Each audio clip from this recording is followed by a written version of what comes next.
Hello दोस्तों, आप लोगों का स्वागत है पगला एक्सप्लेन चैनल पे। तो आज हम लोग आई एम दी फेटेड विलन के पता नहीं कौन से एपिसोड को एक्सप्लेन करेंगे, लेकिन लास्ट एपिसोड के अंदर जेजिन ने रावेन को हाई क्लास हरी चाय कहा था। बिना किसी तरीके एपिसोड को हम लोग शुरू करते हैं। एपिसोड की शुरुआत में हम लोग उन लोगों को उस टॉम्ब के अंदर देखते हैं, जहाँ पे हम लोग देखते हैं कि जियांग उन लोगों को सही सलामत उन लोगों के सीक्रेट ट्रेजर के अंदर ले आया था। वहीं पे वो मॉन्क उसे कहता है कि मुझे पता था कि तुम्हारे अंदर वो काबिलियत है, तभी मैं तुम्हें यहाँ पे लेके आया था कि हम लोगों को यहाँ पे प्रिंसेस लाओशन का इंतजार करना चाहिए। हालांकि जियांग मना कर देता है, ये कहते हुए कि हम लोग यहाँ पे काफी अंदर तक आ चुके हैं, अगर वेट करेंगे तो शायद से बाहर वाले लोग भी अंदर आ सकते हैं। हम लोग पहले अंदर जाते हैं, जिसके बाद हम लोग प्रिंसेस लाओशन को बता देंगे, क्योंकि अगर वो लोग अंदर आ जाते हैं तो फिर सारा इल्जाम हमारे ऊपर आएगा और हमें ही नुकसान होगा। मॉन्क को जियांग की बात काफी ज्यादा सही लगती है, इसीलिए वो अंदर जाने लगता है। वहीं पे हमें पता चलता है जियांग तो गोचंग से घबरा रहा था, क्योंकि अगर उसे पता चल गया कि ये यहाँ पे है तो गोचंग इसे डायरेक्ट मार ही देगा। हालांकि वो बोट जियांग से कहती है कि तुम्हें चिंता करने की जरूरत नहीं है, जैसे ही हमें इनकी लेगेसी मिल जाती है तो फिर हम लोग बिल्कुल सही सलामत रहेंगे।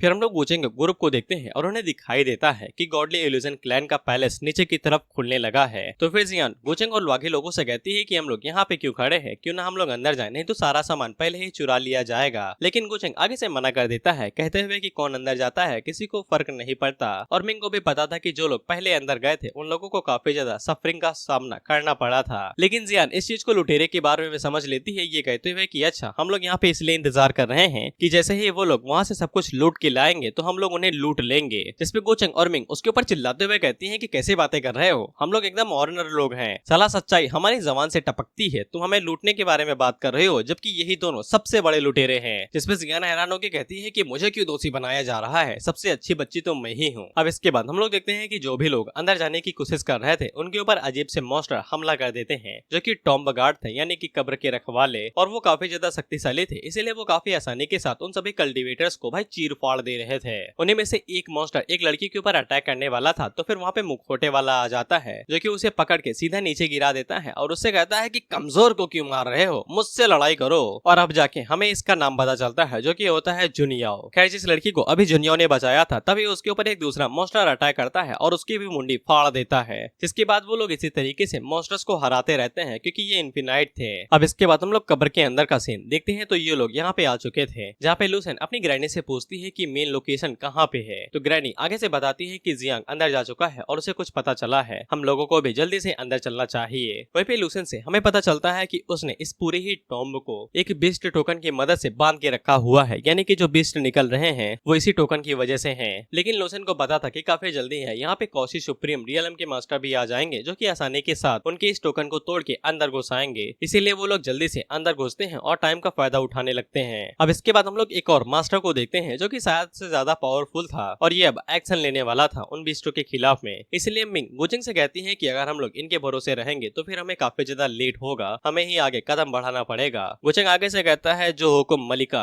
वहीं पे मिंग गोचंग से चिपकी हुई है, बस यही है मेरा सजना कहते हुए। अब इसके बाद गोचंग जियान को साइड में करते हुए कहता है कि कमजोर लोग पीछे ही रहें, उनकी जरूरत नहीं है। जिसमें मिंग आगे से चिल्लाते हुए कहती है कि मुझे क्यों कमजोर समझ रहे हो। अब इसके बाद जियांग को छोड़ के वो चारों लोग सीधा नीचे की तरफ जाते हैं, जहाँ पे गोचंग सबसे पहले अपनी शॉट को बाहर निकालता है और उन सभी बीस्टों को एक एक करके मारने लगता है। वहीं पे मिंग अपनी लोटस पावर का इस्तेमाल करते हुए उन्हें बॉम्ब की तरह इस्तेमाल करती है और काफी सारे बीस्टों को मार देती है। अब इसी बीच जब वो लोग लड़ाई कर रहे थे तो फिर हम लोग एक बंदे को देखते हैं, जो कि साइड में ये सब कुछ देख रहा था और वो मन के अंदर सोचता है कि सब कुछ ठीक है, बस मेरे साथ उलझने की कोशिश न करना। ये अननोन कैरेक्टर है, शायद से आगे की स्टोरी के लिए। अब हम लोग मिंग और गोचंग को देखते हैं, जहाँ पे गोचंग अपनी शॉट की मदद से आने वाले सभी बीस्टों को एक एक करके डिस्ट्रॉय कर देता है। वहीं पे जीजी अपने हेवनली थंडर लॉ का इस्तेमाल करते हुए वहाँ पे उन बीस्टों के ऊपर बिजली गिराती है और उन सभी को एक एक करके डिस्ट्रॉय कर देती है, और साथ ही में बिजली का एक घर बना के उन सभी बीस्टों के ऊपर एक एक करके गिराते हुए उन सभी की कब्र वहीं पे बना देती है। और इतना काफी नहीं था कि वो दोनों खाइयों के बीच में एक बैरियर सा बना देती है और जो भी बीस्ट उससे टकराते हैं जल के मारे जाते हैं। जिसके बाद गोचंग की शॉट ऊपर से आती है और वो डायरेक्ट सीधा उस मेंशन के अंदर घुसती है और वहाँ पे एक तगड़ा धमाका होता है। इसी के साथ टोकन डिस्ट्रॉय हो जाता है और बची कुची कसर चूचू पूरी कर देती है, जो कि अपनी सील के पूरा जोर लगाते हुए डायरेक्ट उस मेंशन के ऊपर गिराती है, जिससे वहाँ पे धकड़ा धमाका होता है और मेंशन पूरी तरीके से डिस्ट्रॉय हो जाता है। जिसके के साथ टोकन भी डिस्ट्रॉय होता है और जो भी बीस्ट वहाँ पे थे वो सभी लोग भी गायब हो जाते हैं। वहीं हम लोग कुछ एल्डर्स या फिर सीनियर्स को भी देखते हैं और उनमें से ये वाला बंदा जो कि चमक रहा है वो यही समझता है कि इमॉर्टल एकेडमी के जितने भी डिसिपल हैं काफी सारे एक्स्ट्राऑर्डिनरी हैं। अगर मैं इनमें से भी एक को पकड़ लूं और उन्हें रिफाइन करके पिल बना लूं तो मेरा काफी ज्यादा फायदा होगा। अब इन लोगों ने पूरा रास्ता साफ कर दिया था तो सभी लोग सीधा जाके उस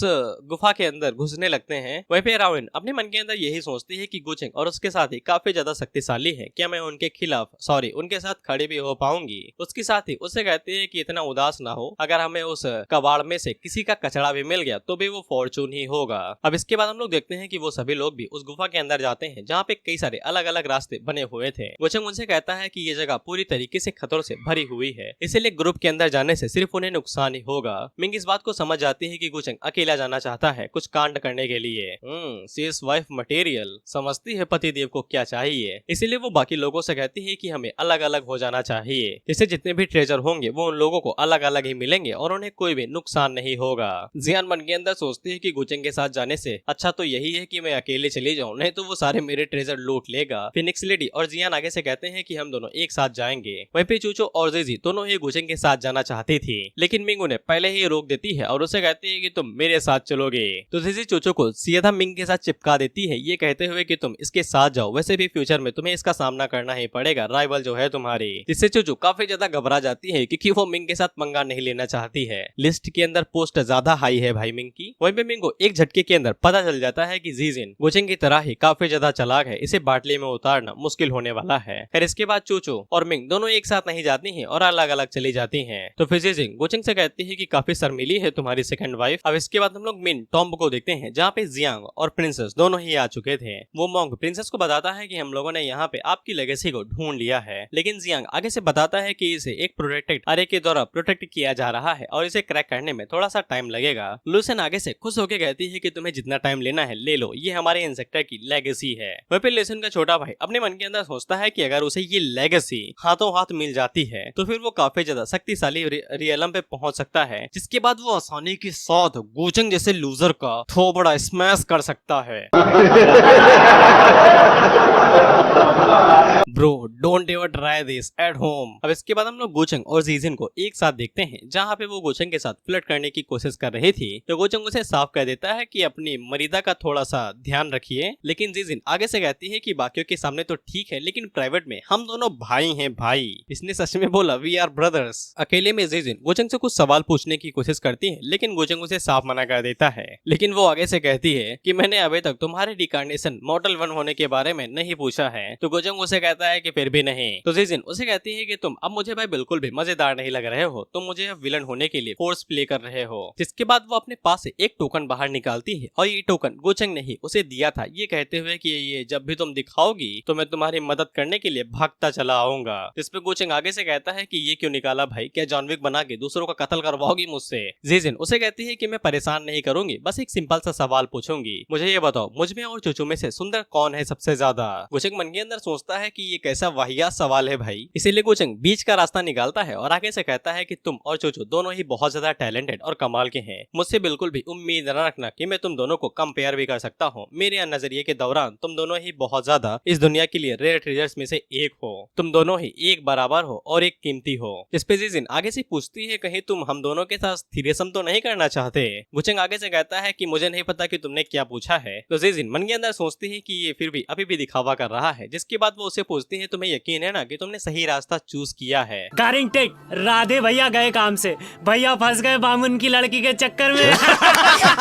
ओए ओए खैर अब इसके बाद हम लोग उसी चेंबर को देखते हैं जहाँ पे जियांग उस अरे को क्रैक करने की कोशिश कर रहा था और तभी उनके गार्ड सीधा अंदर आके घुसते हैं। लूसेन को समझ में नहीं आता है कि घंटा इन लोगों ने इतनी जल्दी मुझे ढूंढ कैसे लिया। वहीं पे ग्रैनी आगे से कहती है कि ये कुछ ज्यादा ही लोग हैं, इन्होंने पक्का ग्रुप बना लिया होगा हमें ढूंढने के लिए। लूसेन के और भी पसीने छूटने लगते हैं ये सोचते हुए कि उनमें से एक तो सुप्रीम बीइंग है, हम उसका सामना कैसे करेंगे। और ये बंदा वही था जो कि अभी गुचेंग के साथियों में से किसी को पिल बनाने के बारे में सोच रहा था। और वो लूसेन से कहता है कि मुलाकात अच्छी हुई है प्रिंसेस, हम लोग यहाँ पे आपके गॉडली इल्यूजन क्लैन को फॉलो करते हुए आए हैं। जिसके बाद वो अपने साथियों से कहता है कि हर कोई अलग अलग हो जाओ और इकट्ठा इन लोगों के ऊपर अटैक करो। इसके बाद लूसेन पीछे मुड़ के जियांग से कहती है कि जल्दी करो, अगर मुझे लेगेसी नहीं मिली तो फिर तुम्हें जिंदगी नहीं मिलेगी। वह जियांग मन के अंदर सोचता है कमीनी कहीं की इतनी जल्दी मन बदल लिया, लेकिन बोट उसे कहता है ध्यान लगा भाई ये खत्म ही होने वाला है। अब इसके बाद हम लोग देखते हैं कि गॉडली इल्यूजन क्लैन के बीच में और उन ग्रुप के बीच में लड़ाई होने लगती है। अब उनकी लड़ाई बस इतनी सी समझ लो कि ग्रुप काफी ज्यादा भारी पड़ रहा था क्लैन के ऊपर, और उसी टाइम पे जियांग उस आरे को अनलॉक भी कर देता है, यानी कि लेगेसी अब हाथों में लगने ही वाली थी कि उसी टाइम पे एक ग्रुप की लड़की सीधा लूशन के ऊपर डायरेक्ट अटैक कर देती है। हालांकि लूशन उसे साइड में झुक के आसानी के साथ डॉज कर लेती है और उससे कहती है ये मजाल, जिसके बाद वो अपने पास से एक तलिस्मा फेंक के मारती है, जिससे वहाँ पे एक तगड़ा धमाका होता है। जिसके बाद वो लेगेसी लेने के लिए जाने ही वाली थी कि उसी टाइम पे उसका छोटा भाई उससे टकरा जाता है, जिससे वो दोनों ही साइड में चले जाते हैं। वहीं पे एक बंदा था जिसने उसके छोटे भाई को सीधा लूसन के ऊपर फेंक के मारा था और इसके 8 आर्म थे, और वो उनसे कहता है कि तुम लोगों को ये लेगेसी आज तो नहीं मिलने वाली है। जिसके बाद वो स्काई किंग गैंग हुआन से कहता है कि जल्दी से जाइए और ट्रेजर ले लीजिए। वहीं पे प्रिंसेस लाउसन अपने मन के अंदर सोचती है कि अब उसे उस पावर का इस्तेमाल करना पड़ेगा जो उसे इंसेक्टर ने दिया था। लेकिन उसी टाइम पे उन ग्रुप में से एक बंदा डायरेक्ट उड़ते हुए 8 आर्म की तरफ आता है, लेकिन वो अपने एक हाथ की मदद से उसे साइड में फेंक देता है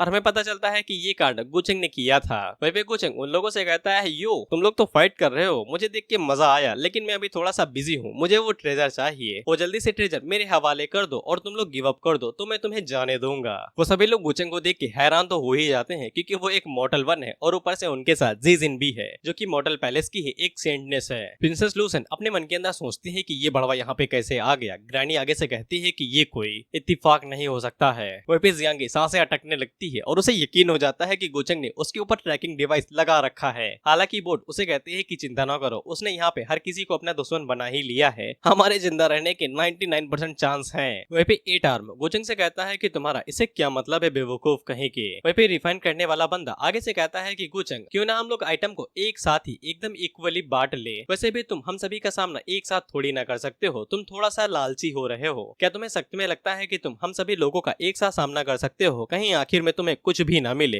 गुचेंग आगे से कहता है कि चिंता काहे करते हो बे, मेरी नजरें खाली उस क्रिस्टल के ऊपर हैं, तुम चाहो तो तुम जा सकते है, हमका कोनो दिक्कत नहीं है, क्योंकि वैसे भी हमका खून बहाना पसंद नहीं है। जिसके बाद वो रिकार्नेशन की पावर को एक्टिवेट करता है। वहीं पे पिल वाला बंदा तेजी के साथ गुचेंग के ऊपर अटैक करते हुए कहता है कि तुम घमंडी कहीं के, हम लोगों को गॉडली इल्यूजन क्लैन के एल्डर की तरह मत समझना। जिसके बाद वो डायरेक्ट गुचेंग के ऊपर अटैक कर देता है, लेकिन गुचेंग वहाँ पे रिकार्नेशन की पावर का इस्तेमाल करता है और उसके 4-5 टुकड़े करते हुए पार निकल जाता है और उससे कहता है कि मेरे लिए तुम दोनों के अंदर कोई भी अंतर नहीं हो, दोनों ही चींटी के समान हो। जिससे उस एल्डर के भी पसीने छूट जाते हैं कि गुचेंग ने उसके ऊपर अटैक कैसे कर दिया। उसी टाइम पे एक और बंदा साइड से गुचेंग के ऊपर स्पिरिचुअल पंच से अटैक करने की कोशिश करता है, लेकिन गुचेंग वहाँ पे व्हाइट टाइगर एंड गुआंग जिन की पावर का इस्तेमाल करते हुए एक ही स्लैश मारता है और एक बार में कई सारे डिसाइपल यानी ग्रुप वाले डिसाइपल्स को वहीं पे मार देता है। वहीं पे ग्रैनी आगे से कहती है कि अगर यहाँ पे अरे ना होते तो फिर उस सॉर्ड ने उस पूरे पैलेस के 2 टुकड़े कर दिए होते। लूसन आगे से कहती है कि ये इतनी आसानी के साथ इन लोगों को एक सुअर की तरह कैसे मार सकता है, क्या ये सच में एक कॉची सुप्रीम रियलम पे है। वहीं पे छोटे भाई का सपना ही रह गया था बदला लेने का।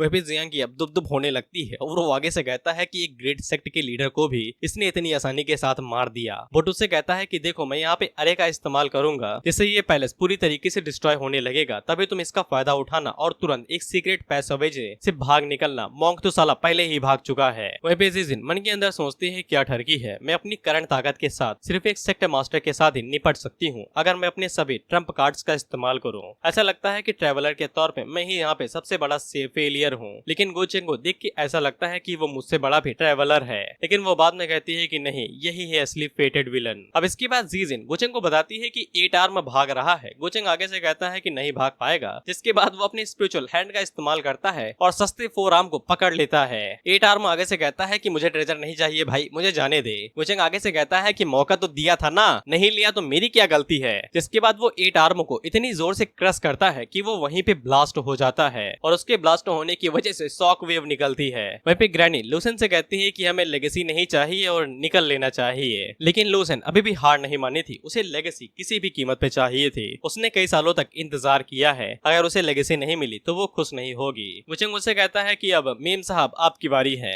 हालांकि प्रिंसेस लूसन गुचेंग से कहती है क्या तुम्हें लगता है कि तुम इन सभी लोगों को मार दोगे तो फिर मैं डर के मारे कांपने लगूंगी। मैं तुमसे बस इतना ही कहूंगी कि तुमने सोचा भी नहीं होगा कि तुम किस चीज से अब गुजरने वाले हो। तो गुचेंग उसकी कुंडली खोल के उससे कहता है कि तुम्हें लगता है कि तुम एक छोटे से पेपर के जरिए मुझे हरा सकती हो जिसके अंदर एक सुप्रीम बीइंग की पूरी पावर भरी हुई है, और इसके अलावा मुझे लगता है कि तुम्हारी बुद्धि भ्रष्ट हो चुकी है। गुचेंग यहाँ पे कहना चाहता है कि उसने इन लोगों को थोड़ी न मारा है, इन लोगों को तो गुचेंग ने थोड़ी न मारा है, इन्हें तो गॉडली इल्यूजन क्लैन वालों ने मारा है और इन लोगों के पीछे की जो फोर्स है वो बदला लेने के लिए पक्का गॉडली इल्यूजन क्लैन के पीछे तो आएगी ही आएगी, मैंने थोड़ी ना इनके साथ कुछ किया है। इस पे प्रिंसेस लूसन गुजिंग से कहती है कि तुम बहुत बड़े कमीने हो, मुझे लगा था कि जैसे रूमर्स तुम्हारे बारे में है कि तुम बहुत ज्यादा महान हो, काइंड हो, दयालु हो, लेकिन ऐसा लगता है कि वो सब कुछ झूठ है। अब मैंने देख ही लिया है कि तुम कैसे इन 4 सेक्ट मास्टर्स को बेदर्दी के साथ मार दिए हो। क्या तुम्हें लगता है कि सब कुछ इसी तरीके से अनएक्सपोज्ड रहेगा? ये बात जीजिन को थोड़ा सा हैरान करती है और वो आगे से नमक छिड़कते हुए कहती है कि प्रिंसेस लूसन आप कैसी बातें कर रही हैं? इन सभी लोगों को इतनी बुरी तरीके से मारने के बाद आप इन सभी चीजों का इल्जाम गुचेंग के ऊपर लगाने वाली है, ये बात तो सरासर झूठ है। जिससे इन दोनों के पसीने छूट जाते हैं ये सोचते हुए कि साला सरकार ही करप्ट है, डेवलपमेंट का घंटा होगा। इसके बाद जीजिन और गुचेंग दोनों एक जैसा पोज और फेस बनाते हुए उससे कहते हैं चूज योर पिल। इस पे प्रिंसेस लूसन आगे से तड़कते भड़कते हुए कहती है कि साला तुम लोग ही एक साथ मिले हुए मॉर्टल पैलेस किसी भी तरीके से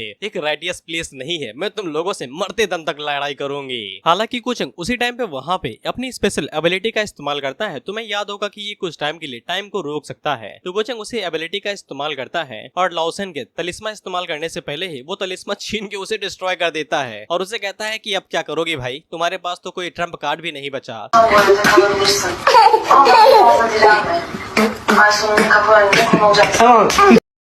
इसके बाद वो लोसन को गले से पकड़ता है और उसे उठा लेता है। इसके बाद गुचेंग अपनी स्पिरिचुअल एनर्जी के साथ लोसन की स्पिरिचुअल एनर्जी को सप्रेस करने लगता है। लोसन उसे कहती है क्या तुम मुझे मारने के बारे में सोच रहे हो? अगर मैं यहाँ पे मारी जाती हूँ तो फिर तुम्हारे साथ कुछ भी अच्छा नहीं होगा। इस पे गुचेंग आगे से हंसते हुए कहता है कि बुद्धि तुम्हारी काफी ज्यादा बड़ी हो चुकी है। पहली बात तो ये कि मैं यहाँ पे कुछ गलत नहीं कर रहा हूँ और दूसरी बात ये कि तुम यहाँ पे लेगेसी लेने के लिए आई थी। अदर सेक्ट मास्टर एक साथ मिल गए ट्रेजर को चुराने के लिए और उन सभी लोगों ने मिलकर तुम्हें यहाँ पे मार दिया और यही दुर्घटना तुम्हारे साथ हुई है। उसी टाइम पे ग्रैनी गुचेंग के ऊपर अटैक करते हुए कहती हैं कि प्रिंसेस को छोड़ दो, तो गुचेंग उसके ऊपर प्रिंसेस फेंक के मारता है और कहता है कि ये लो तुम्हारी प्रिंसेस। और गुचेंग ने जो अपनी स्पिरिचुअल एनर्जी प्रिंसेस के अंदर डाली थी वो काफी ज्यादा उछल पुथल कर रही थी, तो प्रिंसेस को काफी ज्यादा दर्द हो रहा था, जिसके बाद उसकी बॉडी ब्लास्ट कर जाती है। मरती नहीं है लेकिन ब्लास्ट कर जाती है। इसे जीजिन को पता चल जाता है कि गुचेंग बेरहम है, उसे किसी के ऊपर दया नहीं आती है और उसे ऐसा लगा था कि वो सच में प्रिंसेस लूसन को अपनी मीट बनाना चाहता है, लेकिन ऐसा नहीं है।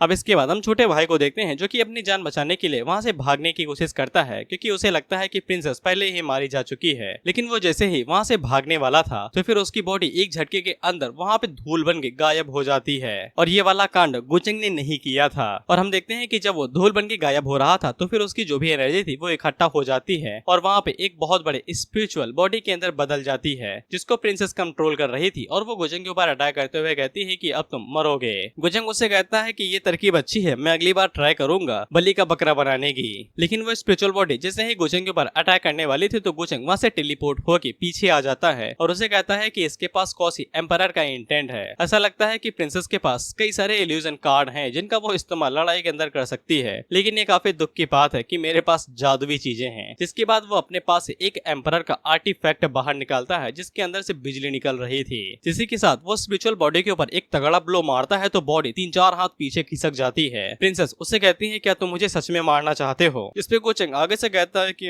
अगर तुम मेरी मेड बन जाओ तो मैं शायद इस बात को भुला दूं। लूसन गुचेंग से पूछता है कि इसकी क्या मतलब है, तो गुचेंग आगे से कहता है कि तुम्हें इतनी समझ है कि मैं क्या कहना चाहता हूँ। वहीं हम लोग जियांग को देखते हैं जो कि मन के अंदर सोचता है कि जब तक प्रिंसेस लूसन यहाँ पे निपट रही है तब तक हमें खिसक लेना चाहिए। उसी टाइम पे साइड से मोंग बाहर निकलता है और उससे पूछता है कि तुम्हें यहाँ पे इंतजार करना चाहिए, तो जियांग उससे कहता है कि साले अब तक तुम कहाँ पे थे, तुम तो साला छुपने में मुझसे भी बेहतर हो। जिसके बाद वो दोनों ही सीक्रेट रास्ते से वहाँ से निकल जाते हैं। वह बेजिन गुचेंग से कहती है भैया ये पैलेस गिर रहा है, तो गुचेंग उससे कहता है कि तुम चले जाओ, मैं यहाँ पे अकेले इन सभी चीजों को संभालूंगा, मुझे तुम्हारी जरूरत नहीं है। तो वो तुरंत वहाँ से भाग भी जाती है ये कहते हुए कि तुम ठीक ही ठाक रहोगे, मैं तुमसे बाहर मिलूंगी। गुचेंग मन के अंदर सोचता है कि साला ये तो मुझसे ज्यादा कमीनी है, चली भी गई। वह भी हम लोग ग्रैनी को देखते हैं जो कि प्रिंसेस से कहती है कि हमें भी यहाँ पे चलना चाहिए। लूसन उसे पूछती है कि तुम अपनी ब्लड का इस्तेमाल क्यों कर रही हो, तो वो आगे से बताती है कि मुझे आपको यहाँ से सही सलामत बाहर ही निकालना है। जिसके बाद वो लोग भी वहाँ से निकल जाते हैं ब्लड सेक्रीफाइस करते हुए। हालांकि लूसन का खून तो उबल रहा था, लेकिन गुचेंग उसे कहता है कि तेज हो बचने के मामले में। जिसके बाद वो सीधा लेगेसी की तरफ आगे बढ़ता है जो कि एक क्रिस्टल बॉल था। हालांकि वो लेगेसी गुचेंग को मना कर देती है और उसका हाथ जलने लगता है। गुचेंग उससे कहता है कि तुम मुझे मना कर रहे हो, क्या ये चीज सिर्फ गॉडली इल्यूजन क्लैन के डिसेंडेंट्स के लिए ही है? जिसके बाद वो अपनी इवल स्माइल करते हुए कहता है लेकिन बेटा तुम्हारे अंदर ज्यादा गुर्दा नहीं है, मैं निकाल लूंगा बाहर क्योंकि मैं यहाँ पे हूँ और तुम्हारे पास कोई भी चॉइस नहीं है। तो वो बेचारा क्रिस्टल बॉल ही आगे से घबरा जाता है ये सोचते हुए कि किसका पाला पड़ गया मेरा। अब इसके बाद वो पूरा पैलेस वहाँ पे कोलैप्स करने लगता है और सभी लोग वहाँ से बाहर निकल रहे थे। उसी टाइम पे 2-3 लोग बाहर निकलते हैं। तो उनमें से पहला तो जुन याओ था जो कि अपने साथ कुछ लोगों को भी लेके आया हुआ था। तो फिनिक्स लेडी उसे बताती है कि गोचंग अभी तक बाहर नहीं निकला है। तो जुन याओ आगे से कहता है कि इसकी कोई भी जरूरत भी नहीं है। और दूसरी बाहर निकलने वाली जीजिन थी जो बाहर निकल के कहती है कि मेरी तो सांसें अटक गई थी। चोचो उसे पूछती है कि गोचंग कहाँ पे है और मिंग उसे पूछती है कि तुम दोनों तो साथ में गए थे ना। जिसपे जीजिन आगे से झूठ कहती है कि मैं तो उसके साथ गई ही नहीं, जैसे ही पैलेस कोलैप्स हुआ तो मैं तुरंत बाहर निकल आई। जिसपे वो तीनों उसे कहती है तुम तो बड़ी सत्यवादी हो भाई, साला लाई डिटेक्टर शर्मा जाए। जिसपे जीजिन आगे से फोर्थ वॉल ब्रेक करते हुए कहती है कि जब भी बड़ा डिजास्टर आता है तो हम सभी लोग बच के भाग निकलते हैं और इसके अलावा वो काफी ज्यादा हरामी किस्म का बंदा है तो वो आखिरी एपिसोड तक तो मरने वाला नहीं है। इसके बाद जीजिन चोचो से कहती है कि तुमने तो मेरा दिल ही तोड़ दिया, तुम्हें मेरी चिंता नहीं हो रही थी। ये मत भूलना कि तुम प्यार के अंदर हो तो फिर तुम्हारी बेस्ट फ्रेंड कौन है। चोचो उसे कहती है ठीक ठाक तो हो, एक खरोच भी नहीं आई, चिंता किस बात की दिखाऊं। खैर अब इसके बाद हम लोग देखते हैं कि जो वहाँ पे 4 सेक्ट मास्टर थे जिनको गोचंग ने मार दिया था उन सभी के एक एक करके टोकन टूटने लगते हैं और उनके जो भी साथी थे वो आगे से कहते हैं कैसे हो सकता है ये, वो सभी तो सुप्रीम रियलम पे थे। वहीं पे एक लड़की थी जिसकी आंखें दिखाई जाती हैं और उसे समझ में आ जाता है कि वहाँ पे टोंगटियन इंसेक्टर के अलावा कोई भी नहीं था और उसे कुछ समझ में आता है। अब इसके बाद ये सभी लोग ऐसा सोचते हैं कि ये सभी चीजें एक ट्राइब थी जो कि गॉडली इल्यूजन क्लैन वालों ने उन लोगों के खिलाफ बिछा के रखा हुआ था क्योंकि वो लोग शुरुआत से ही उन्हें अपना एनिमी समझ रहे थे, इसीलिए उन लोगों ने उनके मास्टर्स को मार दिया होगा। अब इसी बीच वहाँ से गोचंग बाहर निकलता है और वो ज्यादा से और जैसे ही बाहर आता है तो वो नौटंकी कर रहा था घायल होने की। सभी लोग कहते हैं कि ये तो गो फैमिली के यंग मास्टर हैं, ये तो काफी ज्यादा घायल हैं। वहीं पे कुछ लोग निराश भी थे कि गोचंग वहाँ पे मरा नहीं क्योंकि अगर वो मर जाता तो इन लोगों को अपना नाम बनाने का भी मौका मिल जाता जो गोचंग के होते हुए कभी भी नहीं हो सकता है। मिंग जल्दी से आगे बढ़ती है और झूठा मूठा खून साफ करते हुए कहती है तुम ठीक तो हो। गोचंग आगे से कहता है कि मैं ठीक हूँ, बस ज्यादा ठीक नहीं हूँ। वहीं पे जियान भी आगे बढ़ती है और वो गोचंग से पूछती है कि ट्रेजर तो ठीक है ना, तुम मर जाओ कोई दिक्कत नहीं है, ट्रेजर सलामत होने चाहिए। गोचंग मन के अंदर सोचता है कि ये किसी दिन मुझे ट्रेजर्स के खातिन बेच भी देगी।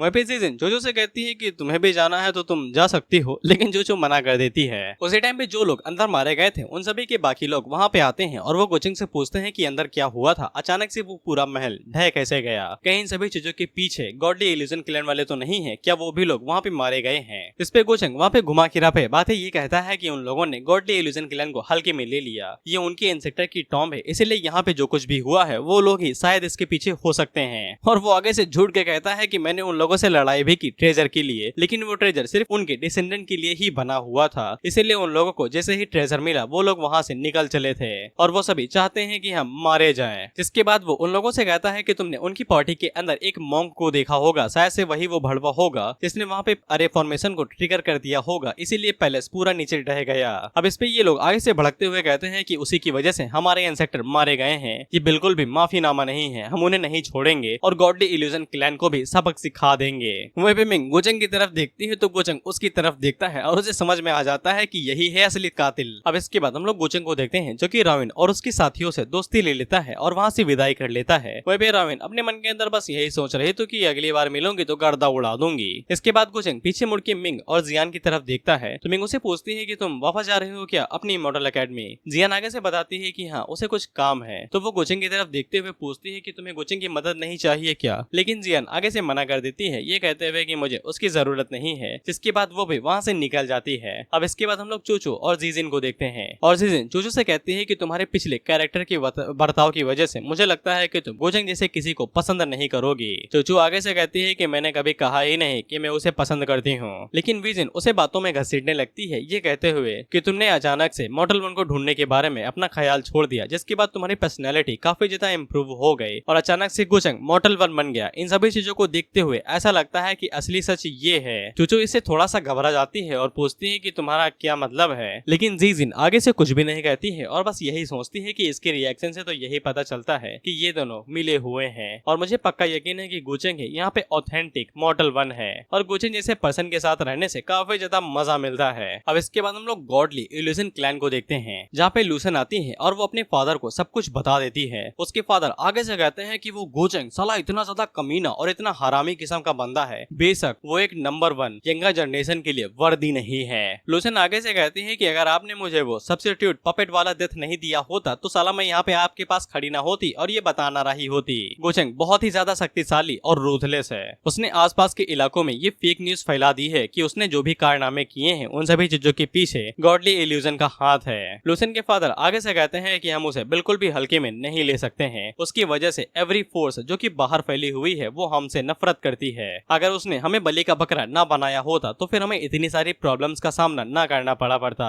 लेकिन अभी सबसे जरूरी चीज ये है कि हमें जो कुछ भी हुआ है उसे साफ करना पड़ेगा। तुम जल्दी से जाओ और स्मॉन्ग और उस बच्चे को पकड़ लो जो तुम्हारे साथ अंदर गया हुआ था और भाग निकले थे। और हम लोग गोचेंग को अब कोई भी बवाल खड़ा करने नहीं दे सकते हैं, नहीं इससे हमारी ही परेशानियां बढ़ेंगी। लूसेन भी आगे से सर झुका के बस इतना ही कहती है कि उसे उसकी जिम्मेदारियों के बारे में अच्छे से पता है। अब इसके बाद हम लोग एक और खबर उड़ते हुए देखते हैं जहाँ पे गॉडली इल्यूजन क्लैन ने जियांग को एक लेजेंडरी डिवाइन ओरिजिन मास्टर बना दिया था और उसी ने ही गॉडली इल्यूजन क्लैन के टॉम्ब की अरेज को एक्टिवेट किया था और हर किसी को मार दिया था। वो काफी टाइम से प्लानिंग कर रहा था उनकी डिवाइनिटी क्रिस्टल को चुराने की उनकी टॉम्ब से। कुछ लोगों को इस बात के ऊपर यकीन था और कुछ लोगों को यकीन था कि ये सब कुछ गॉडली इल्यूजन क्लैन बस बातें बना रहा है खुद का पलड़ा झाड़ने के लिए। वहीं पे हम लोग जियान को देखते हैं जिसका भाई माथा खराब हो चुका था वो और आगे से कहता है कि साला यही वो अंजाम है दूसरे लोगों के साथ मिलने का, हमें कुछ मिला भी नहीं और ऊपर से हमारे ऊपर इल्जाम भी लग गया कि हम लोगों ने उनके क्रिस्टल को चुराया है और सभी लोगों को मारा है। इन दी एंड हमारे हाथों में साला घंटा नहीं कुछ मिला।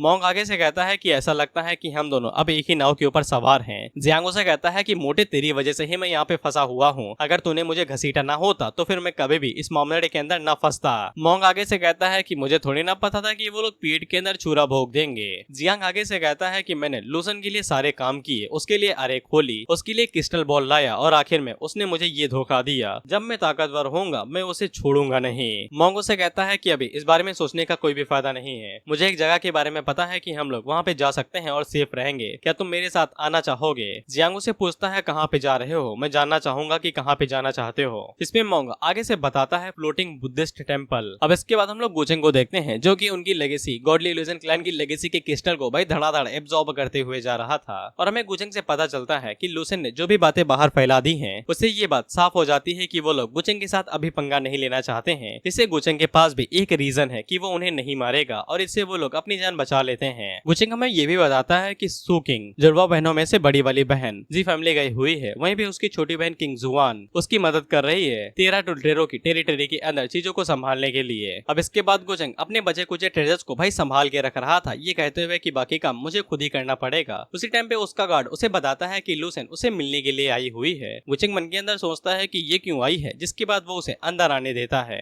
वो गार्ड लूसेन से कहता है कि मास्टर आपका इंतजार कर रहे हैं, जल्दी से अंदर जाइए। वहीं पे लूसेन दरवाजे के पास आके खड़ी हो जाती है और मन के अंदर सोचती है कि अंदर एक डीमन है और मैं उसे दोबारा बिल्कुल भी नहीं देखना चाहती हूँ। लेकिन फिर भी वो हिम्मत करने के बाद अंदर जाती है तो गोचेंग वहाँ पे मस्त चाय बना रहा था और उसी का इंतजार कर रहा था, जिससे लूसेन हैरान होती है और मन के अंदर सोचती है कि ये यहाँ पे बैठा हुआ चाय क्यों बना रहा था, कहीं ये इसलिए तो नहीं बैठा है क्योंकि ये मुझसे मिलना चाहता है। गोचेंग उसे बैठने के लिए कहता है तो लूसेन अपने मन के अंदर सोचती है कि मैं इसकी नौकरानी थोड़ी ना हूँ जो इसके कहने पे बैठ जाऊंगी। लूसेन उसे कहती है कि वो यहाँ पे उसके साथ एक डील करने के लिए आई है। गोचेंग बताता है कि मुझे पहले से ही पता है। गोचेंग आगे से कहता है कि तुम चाहती हो कि मैं अपना मुंह बंद रखूं, जिससे वो सो कॉल्ड फेक न्यूज जो एक्सप्लेनेशन के तौर पे गॉडली इल्यूजन क्लैन ने दी है वो छुपी ही रहे और इसके बदले में तुम मुझसे वादा करोगे कि तुम ये बात किसी को भी नहीं बताओगी कि वो चारों सेक्ट मास्टर मेरे हाथों द्वारा मारे गए हैं। आखिरकार वहाँ पे कई सारे लोग थे जिन्होंने अपनी आंखों से ही देखा था कि मैंने वहाँ पे क्या कांड किए थे और उनमें से ज्यादातर तुम्हारे क्लासमेट्स ही थे, यानी क्लैनमेट्स, और तुम उनका इस्तेमाल करके मेरे खिलाफ इसका इस्तेमाल कर सकती हो, ये दिखाते हुए कि मैंने ही वो सभी कांड किए थे।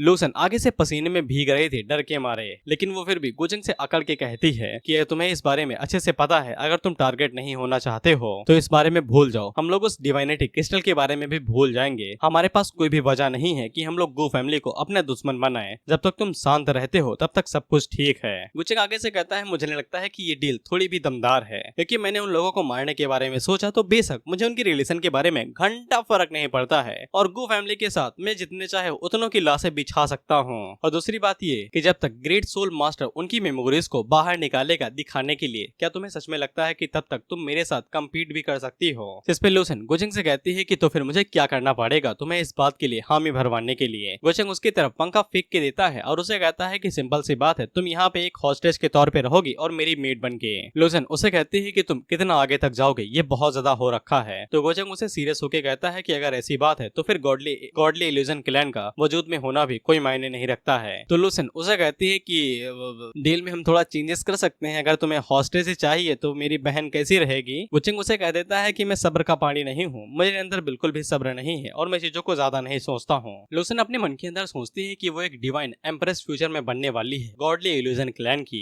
इसके बाद वो गोचंग से पूछती है कि मुझे ये सभी कंडीशन क्यों अग्री करनी पड़ रही है। गोचंग उसे कहता है कि मुझे ये बात कहनी ही नहीं चाहिए थी, ये कहना चाहिए था कि तुम्हारी पर्सनैलिटी बहुत ज्यादा खराब है, बस तुम दिखने में थोड़ी सी ठीक हो। लूसन उससे कहती है कि तुम्हारा मेरी बुरी पर्सनैलिटी से क्या लेना देना है और तुम्हें क्या लगता है कि तुम मुझसे किस मामले में बेहतर हो। गोचंग उसे कहता है कोई बात नहीं इन सभी चीजों की, ये सभी बातें बिल्कुल बेकार है, मैंने तुम्हें ऑप्शन दे दिए हैं, तुम पे निर्भर करता है कि तुम क्या करना चाहती हो। तो फिर लूसन वहाँ पे गुस्से में ही सही लेकिन गोचंग की कंडीशंस के लिए मान जाती है, लेकिन उसकी कुछ शर्तें थी। पहली शर्त ये थी कि गोचंग उसे किसी चीज के लिए फोर्स नहीं करेगा जो वो करना नहीं चाहती है, और वो उसके क्लैन के साथ भी कोई भी पंगा वंगा नहीं लेगा, और वो साथ ही में किसी की भी नौकरानी नहीं बनेगी और उसे सर्व नहीं करेगी। गोचंग उसे कहता है कि पहली बात तो ये, तुम अपने प्रिंसेस वाले बिहेवियर को मेरी आंखों के सामने भूल जाओ, अगर तुम्हें सेवा वेवा नहीं करना आता है तो फिर सीख लो, क्योंकि अगर तुम ये काम नहीं कर सकती हो तो फिर तुम्हारे जिंदा रहने का कोई भी फायदा नहीं है। इससे लूसन काफी ज्यादा घबरा जाती है क्योंकि वो डायरेक्ट अब शेर के मुंह के अंदर घुस आई थी, बस काटने की देरी रही थी। अब इसके बाद हम लोग मिंग को देखते हैं और उसकी सर्वेंट आगे उसे बताती है कि लूसन अब से गोचंग के कमरे के अंदर रह रही है और पूरी एकेडमी को इसके बारे में पता है। मिंग इससे गुस्सा तो होती है लेकिन उसे समझ में आ जाता है कि लूसन अगर गोचंग के पास है तो फिर सच में कुछ बड़ा कांड होने वाला है।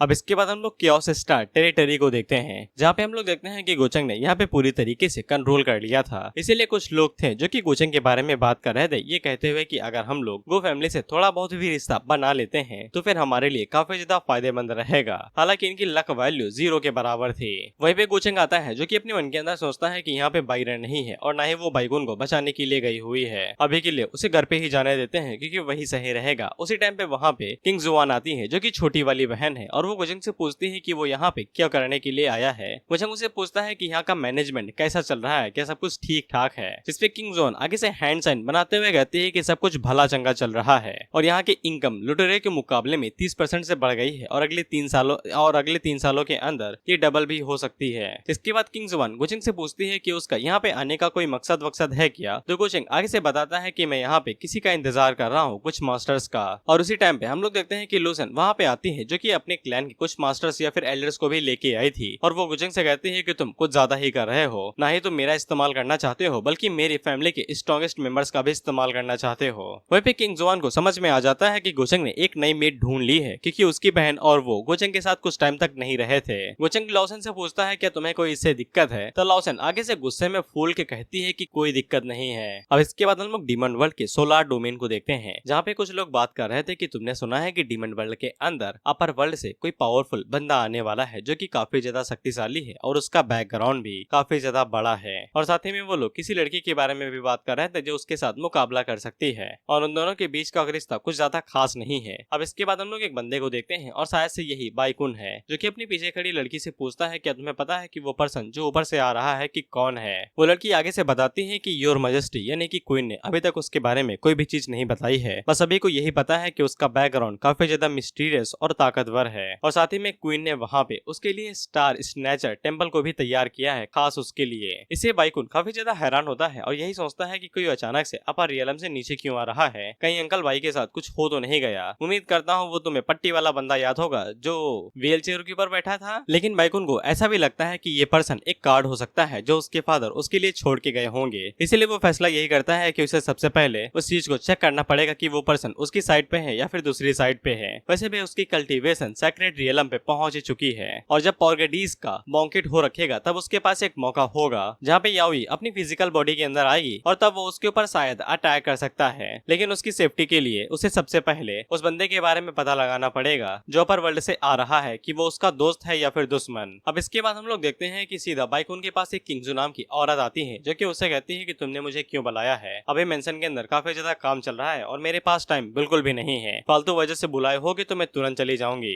बाइकुन उससे भी किंगजो के बारे में पूछता है कि कौन है जो उसे मिलने के लिए आया है, लेकिन किंगजो आगे से बताने से मना कर देती है, ये कहते हुए कि उन्होंने अभी तक इस बारे में कोई भी बात नहीं बताई है और वो अक्सर लेटर भी लिखा करती हैं। इससे बाइकुन को पता लग जाता है कि ये बंदा और कोई नहीं है, गुचेंग है, और आगे से किंगजो भी हरी झंडी दे देती है और बाइकुन को समझ में नहीं आता है कि वो असल में यहाँ पे डीमन वर्ल्ड के अंदर क्या करने के लिए आ रहा है। किंगजो आगे से बताती है कि वो अक्सर नीचे अपने लेटर्स भेजते रहता है और जब भी प्रिंसेस उसके लेटर पढ़ती हैं तो वो अक्सर खुश हो जाया करती हैं। इससे बाइकुन की काफी ज्यादा जोर से जलती है और वो मन के अंदर सोचता है कि वो इतनी ज्यादा बड़ी होने के बावजूद भी इतने छोटे बच्चे को डेट क्यों करेगी। उसकी उम्र तो 6000 साल है, जबकि गुचेंग तो अभी दूध पीता बच्चा है उसके सामने, कहीं याओई उसकी इंसेक्टर तो नहीं है। अब इसके बाद में पता चलता है कि इस लड़की का नाम जू फैन है, जो कि मुझे लग रहा था बाइकुन उस पट्टी वाले बंदे का नाम है। खैर इसके बाद किंगजो वहाँ से चली जाती है ये कहते हुए कि उसे जरूरी काम है, और ये किंगजो को, जो कि याओई की सेकंड सर्वेंट है, उसे अपनी हथेली में रख के ये सोचता है कि ये काफी ज्यादा चालाक बंदा है और ये किंगजो का फायदा उठा के याओई को ठोक सकता है, ऐसा इसे लगता है। अब इसके बाद हम लोग देखते हैं कि एक बहुत बड़ी पार्टी चल रही थी जो कि गुचेंग के खातिर रखी गई थी, जहाँ पे हम लोग देखते हैं कि लॉसन के लोग भी आए हुए थे। वहीं पे कुछ लोग आपस में बात कर रहे थे कि तुमने गुचेंग को कैसे जाना, तुमने गुचेंग को कैसे जाना। वहीं पे हम लोग एक एल्डर को देखते हैं जो कि डीमन की साइड से थे और वो ग्रैनी को परेशान करते हुए कहते हैं कि तुम गुचेंग की तरफ से आए हो ना, हमारी मेहमान हो, दबा के खाओ, चिंता मत करना, कमी नहीं है, दबा के खाओ। वहीं पे हम लोग गुचेंग को देखते हैं जो कि याओई को मस्का लगाते हुए कहता है कि मेरी वजह से आपको इतना बड़ा पार्टी रखना पड़ा, उसके लिए माफ कर दीजिएगा। याओई भी आगे से कहती है कि आप पधारे हैं, इतना तो कर ही सकती हूँ। वहीं पे लाओसन को समझ में नहीं आता है कि गुचेंग डीमन वर्ल्ड के रूलर की याओई को इतने अच्छे से कैसे जानता है, यहाँ तक कि उसे ये भी सकता है कि अगर उसका बाप भी यहाँ पे आता तो भी वो ये सब कांड न करवा पाता जो याओई ने गुचेंग के लिए किया है। वहीं पे गुचेंग याओई को छाछने में डुबाते हुए कहता है कि हम दोनों दोस्त हैं, इतना भी पोलाइट होने की जरूरत नहीं है। याओई उसे पूछती है कि तुम यहाँ पे क्या लेने के लिए आए हो, किसी चीज की वजह से ही आए होगे, और उसी टाइम में वहाँ पे किंगजो भी आ जाती है जिसके ऊपर लक वाले फूल बने हुए थे। तो गुचेंग को समझ में आ जाता है कि इसका कॉन्टेक्ट जरूर फॉर्चून चूजर 1 के साथ होगा और इसी से मुझे क्लू मिल चुके हैं। इसके बाद गुचेंग याओई से कहता है कि आपको पता ही होगा कि मैंने कुछ टाइम पहले 13 बैंडेज को इस पूरे इलाके से मिटा दिया है। इस पे याओई आगे से कहती है मजाक कर रहे हो क्या, तुम्हारे इस एक्ट के बारे में हर किसी को पता है, मुझे कैसे नहीं पता होगा। लेकिन गुचेंग उसे कहता है कि आपको पता है कि इसका कुछ लेना देना आपके साथ भी है, जिसे याओई हैरान होती है। अब इसके बाद हम दो लोगों को देखते हैं जो कि गुचेंग की तरफ ही देख रहे थे, जिनमें से बड़ा वाला बंदा उस लड़की से पूछता है यूवी तुम गुचेंग के बारे में क्या सोचती हो, जिस पे यूवी आगे से बताती है कि वो दुनिया के अंदर सबसे बेस्ट, उम्र के मामले में हम दोनों एक ही जैसे हैं, लेकिन इसके बावजूद वो मेरे सामने बहुत बड़ा है, उसे एक पैरोडगी कहना कोई बुरी बात नहीं होगी। इस पे उसके बगल पे बैठा हुआ बंदा आगे से कहता है कि उसके इन्फ्लुएंस की वजह से, यानी कि दबदबा, पूरे अपर रियलम के अंदर कोई भी बंदा नहीं है जो उसके खिलाफ जा सके, उसके जैसा बंदा पूरी यंगर जनरेशन के अंदर कोई भी नहीं है। मुझे तो समझ में नहीं आता है कि ऐसा मॉन्स्टर यहाँ पे एग्जिस्ट ही क्यों करता है। हमें पता चलता है कि ये यूवी का फादर है जो कि उसे कहता है कि मेरे साथ चलो और पूरी इज्जत से पेश आना। अब इसके बाद वो दोनों गुचेंग के पास आते हैं जहाँ पे यूवी के फादर आगे से गुचेंग को बताते हैं कि वो डीमन वर्ल्ड के ग्रैंड ट्यूटर हैं और ये उनकी डॉटर है जिसका नाम सॉन्ग यूवी है। याओई गुचेंग को यूवी के बारे में बताते हुए कहती है कि ये ग्रैंड ट्यूटर की हायरनेस है और ये हमारे डीमन वर्ल्ड के अंदर सबसे ज्यादा फेमस और आउटस्टैंडिंग डिसेपल्स में से एक है। हालांकि जब गुचेंग उसे देखता है तो उसे देखता ही रह जाता है। तो याओई उसे पूछती है क्या तुम इसे पहले से जानते हो, तो गुचेंग आगे से बताता है कि नहीं नहीं, लेकिन मुझे इतना पक्का यकीन है कि इसका फ्यूचर काफी ज्यादा ब्राइट है, क्योंकि याओई के अगल बगल फूल दिख रहे थे और गुचेंग तो है ही मक्खी, जहाँ भी लक के फूल दिखेंगे ये भिनभिनाते हुए पहुंच ही जाएगा। वहीं पे यूवी को भी समझ में आ जाता है कि दाल में कुछ तो काला है। अब सभी लोगों के जाने के बाद याओई गुचेंग से पूछती है कि तुम अभी किस बारे में बात कर रहे थे, तो फिर गुचेंग वहाँ पे सीधा मुद्दे पे आता है और उसे कहता है कि तुम जुन बुफान के बारे में जानती ही होगी।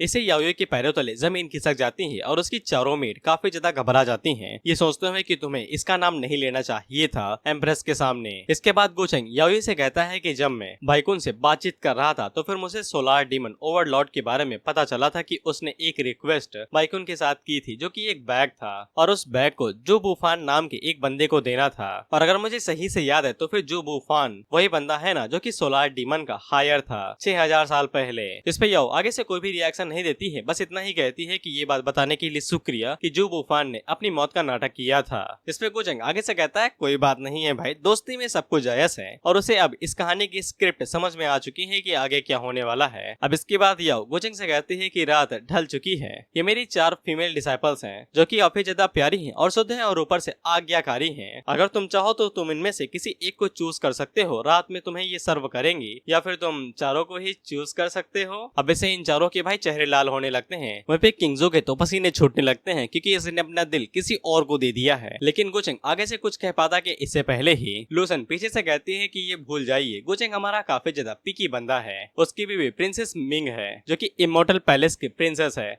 और ऊपर से इसके पास तो दो मिस्ट्रेस भी हैं, जिनमें पहले से एक सेंटेस है जो कि मॉडल पैलेस के हैं। हालांकि जीजिन बेशरम है लेकिन फिर भी काम चलाऊ है, जिसपे प्रिंसेस याओ आगे से कहती है माफ कर दो भाई, मुझे इस बारे में नहीं पता था कि तुम पहले ही झोली में 3-4 कंचे लिए घूम रहे हो, मुझे और नहीं देने चाहिए थे। खैर अब इन लोगों के सांस में सांस आती है और किंगजो चैन की सांस लेती है कि उफ, उसे अब अपनी वर्जिनिटी किसी और को देनी नहीं पड़ेगी। अब इसके बाद गोचेंग वहाँ से निकल जाता है तो लूसन उसे साफ कर देती है कि मैं तुम्हारे साथ सोने वोने नहीं वाली हूँ, पहले बता दे रही हूँ। लेकिन गोचेंग आगे से हंसते रहता है और उसे कहता है कि वैसे मुझे वो लड़कियां पैसे भी नहीं पसंद थी, लेकिन मुझे ये बात समझ में नहीं आई कि एक मेड दूसरी मेडों को शर्मनाक और बेइज्जत क्यों करना चाहेगी, जिससे लूसन हैरान होती है कि इसका क्या चाहिए भाई, इसका माजरा क्या है। खैर वहीं पे गोचेंग अपने मन के अंदर यही सोचता है कि याओ के आसपास 2 लोग हैं जिनके ऊपर नजर रखनी चाहिए। पहले तो उसकी मेड है जिसका नाम किंगजो है और दूसरी यूवी है, मधुमक्खी है भाई ये। खैर अब इसके बाद हम लोग प्रिंसेस याओ को देखते हैं जो कि अपनी मेड से कहती हैं क्या तुम लोग भूल गई हो कि मैंने तुम्हारे लिए कौन से रूल बनाए रखे थे। इसके बाद वो पीछे मुड़ के देखती हैं तो किंगजो के पसीने छूट जाते हैं और वो तुरंत सर झुका के उसे माफी मांगने लगती है। या उसे पूछती है कहीं तुमने दिल लगी विल लगी तो नहीं कर ली है,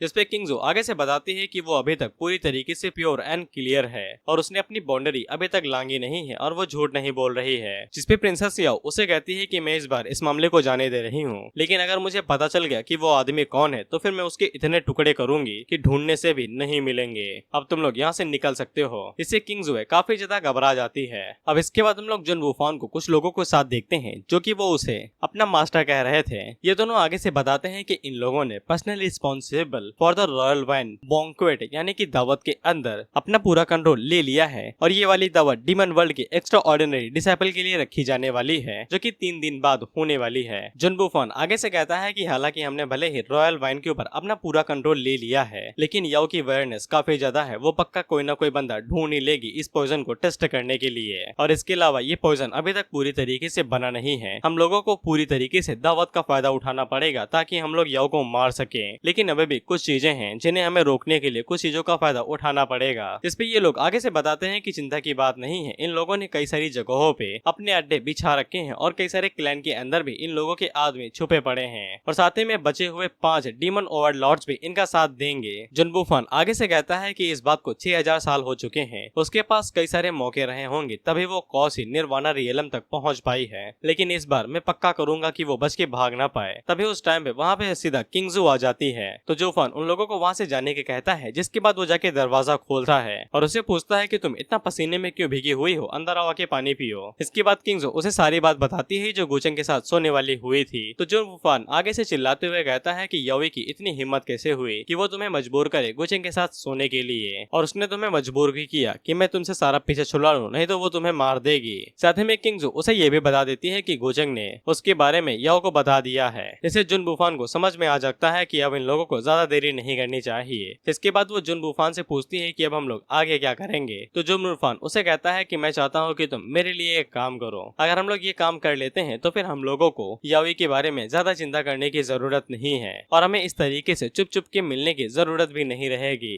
इसके बाद वो किंगजो को एक पॉइजन देते हुए कहता है कि ये काफी ज्यादा पावरफुल पॉइजन है, यहाँ तक कि सेक्रेट रियलम का एम्परर भी इसके सामने टिक नहीं पाएगा। मुझे पता है कि तुम याओ के डेली मील और उसकी कल्टीवेशन पिल के लिए जिम्मेदार हो, अगर तुम ये काम कर दिखाती हो तो ऐसे हमारी सारी मुसीबतें खत्म हो जाएंगी। तुम्हें भी पता है कि याओ कितनी ज्यादा रूथलेस और हार्टलेस है, अगर उसे हमारे बारे में पता चल गया तो फिर तुम्हें क्या लगता है कि हमें कौन बचाएगा। हालांकि किंगजो काफी ज्यादा घबरा जाती है क्योंकि वो ये कांड बिल्कुल भी नहीं करना चाहती थी, लेकिन जुन वूफान उसे बहला फुसला के मना ही लेता है, ये कहते हुए कि इसे तुम सप्लीमेंट्री पाउडर के अंदर डाल देना, प्रोटीन समझ के वो पी जाएगी और तुम्हारे ऊपर कोई भी शक नहीं करेगा। इसके अलावा अगर उसे हमारे रिलेशनशिप के बारे में पता चल गया, क्या तुम्हें लगता है कि वो तुम्हें माफ भी करेगी? ये उसकी गलती है कि वो शुरुआत से ही क्रूअल है, इसीलिए तुम्हें उसके बारे में इतनी चिंता करने की जरूरत नहीं है, तुम्हें बस खुद की खुशियों के बारे में सोचना चाहिए। तुम और मैं फूलों के बाग बगीचे में। तो फिर किंगजो इस चीज के लिए मान जाती है, तो जुन वूफान उसे गले लगा लेता है और उसे कहता है कि 99% चांस है कि हम लोग पक्का पास होंगे। जैसे ही वो मरी वैसे ही हम आजाद हुए, जिसके बाद किंगजो वहाँ से निकल जाती है। हालांकि जुन वूफान थोड़ा सा चालाक है, उसे पता है कि किंगजो काफी सारी चीजों के बारे में जानती है, इसीलिए उसने चाय के अंदर पहले ही पॉइजन मिला लिया था और वो फैसला करता है कि अगर वो कामयाब हो जाती है तो वो किंगजो को एंटीडोट दे देगा, नहीं तो वो भी टाइम बोल जाएगी। अब इसके बाद हम लोग गोचंग और लाइसन को देखते हैं और उनके पास एक सर्वेंट आता है जो कि गोचंग को बताता है कि उस लड़की के ऊपर हमने नजर रखी, वो कुछ टाइम के लिए direct black and white academy के लिए चली गई थी। कुछ देर रुकने के बाद वो तुरंत वापस चली आई। किंगजो के बारे में बात हो रही है। गोचंग आगे से कहता है कि ये बात साफ होती है कि वो किसी का ब्लैक एंड व्हाइट एकेडमी के अंदर इंतजार कर रही थी और जो वो कुछ टाइम के लिए वहाँ पे रुकी हुई थी तो वो पक्का किसी को मैसेज देने के लिए गई हुई थी। मुझे लगता है कि वो बंदा जू वूफान ही होगा जो कि ब्लैक एंड व्हाइट एकेडमी के अंदर छुपा हुआ है और जू वूफान की हरकतों को देख के मुझे पक्का यकीन है कि वो याओ को पॉइजन देके मारने की जरूर कोशिश करेगा उसके डेली मील के अंदर, लेकिन इसके पास होने के चांसेस काफी ज्यादा कम है क्योंकि प्रिंसेस याओ काफी ज्यादा चालाक है और उसके डेली मील को पॉइजन के अंदर एक्सचेंज करना काफी ज्यादा टफ होने वाला है। वहीं पे हम लोग लूसन को देखते हैं और इसका मुंह फूला हुआ था क्योंकि ये चेस के अंदर काफी ज्यादा बड़ी प्लेयर है, लेकिन इसके बावजूद ये गोचंग से एक भी मैच जीत नहीं पा रही है। वहीं पे गोचंग को जुन वूफान का पूरा प्लान पता था कि वो दावत के दौरान ही अटैक करेगा क्योंकि उस टाइम पे कई सारे मेजर क्लैंस एक दूसरे के साथ आएंगे और कई सारी domains white and black academy के अंदर एंटर होंगी और उसी टाइम पे वहाँ पे याओ भी आएगी और वही सही टाइम रहेगा उसके पास। इसके बाद वो अपने बंदी से कहता है कि उस लड़की के ऊपर नजर बनाए रखो और जैसे ही कुछ अजीब पता चले आके मुझे तुरंत बता देना। इसके बाद वो डायरेक्ट लूसन की तरफ देखता है तो वो आगे से मुस्कुराते हुए कहती है कि तुम्हारी बारी है। तो गोचंग उसके मत्थे के ऊपर सीधा गिट्टी फेंक के मारता है और उसे कहता है कि तुम हार गई। इसके बाद लूसन गोचंग के कंधे दबाने लगती है और उसे कहती है कि एम्प्रेस तो तुम्हारी दोस्त है ना, तुम उसे पहले क्यों नहीं बता देते हो। गोचंग आगे से कहता है क्या जल्दी है भाई, कौन सा दूध उबले जा रहा है जो मैं उसे बता दूं, जिससे लूसन को पता चल जाता है कि जिनकी भी दोस्ती गोचंग के साथ है उन्हें दुश्मनों की जरूरत नहीं है। इसके बाद गोचंग बाइकुन की डॉटर बायरन के बारे में भी सोचता है और उसके डिसेबल के बारे में भी कि वो अभी तक डीमन वर्ल्ड के अंदर आ ही चुके होंगे और शायद से उन लोगों ने अभी तक जुन वूफान को भी ढूंढ लिया होगा। अब इसके बाद अगला सीन डायरेक्ट 3 दिनों के बाद का होता है यानी दावत के टाइम पर, और हम लोग देखत हैं कि white and black demon academy पूरी तरीके से चहल बहल थी और कई सारे डिसेबल वहाँ पे घूम रहे थे और उन्हीं लोगों के बीच में हम लोग बायरन और बाइकुन के डिसेबल को भी देखते हैं। और डिसेबल बायरन से पूछता है क्या तुम्हें यकीन है कि हम लोग उस पर्सन से मिल पाएंगे जिसके बारे में हमें बताया गया है, जिसपे बायरन आगे से कहती है कि अगर उसे हम लोग यहाँ पे नहीं ढूंढ पाए तो फिर हम उसे पूरे डीमन वर्ल्ड के अंदर भी नहीं ढूंढ पाएंगे। डिसेबल आगे से पूछता है कि हम लोग उसे ये सामान देने के बाद क्या वापस मास्टर को बचाने के लिए जाएंगे, जिसपे बायरन आगे से कोई भी जवाब नहीं देती है और मन के अंदर सोचती है कि अभी के लिए गोचंग के साथ निपटना बहुत ज्यादा मुश्किल होने वाला है। अब इसके बाद हम लोग direct black and white academy के ऊपर आ जाते हैं जहाँ पे दावत शुरू हो गई थी और ये दावत हर 20 साल में एक बार रखी जाती है और यहाँ पे कंपटीशन होता है और सभी लोग यही उम्मीद कर रहे थे कि वो टॉप 100 के अंदर आ ही जाएं। इसके बाद हम लोग यूवी को देखते हैं और ये अक्सर हमेशा टॉप ही आया करती है, इसीलिए कई सारे जो यंगर जनरेशन के लोग होते हैं वो इसे एडमायर करते हैं, ये कहते हुए कि यही है हमारी असली हीरोइन। वे भी हम लोग यूवी के फादर को देखते हैं और एक एल्डर उसकी तारीफ करते हुए कहते हैं कि तुम्हारी बेटा सच में काफी ज्यादा कमाल की है। कई सारे लोग उसे जलन करते हैं क्योंकि कोई भी उससे ज्यादा बेहतर नहीं है। यूवी के फादर आगे से कहते हैं कि मैंने सुना है कि आपका थर्ड सन इतना भी बुरा भी नहीं है, जिसपे वो आगे से कहते हैं कि मुझे लगता है कि वो दोनों काफी अच्छा मैच रहेंगे।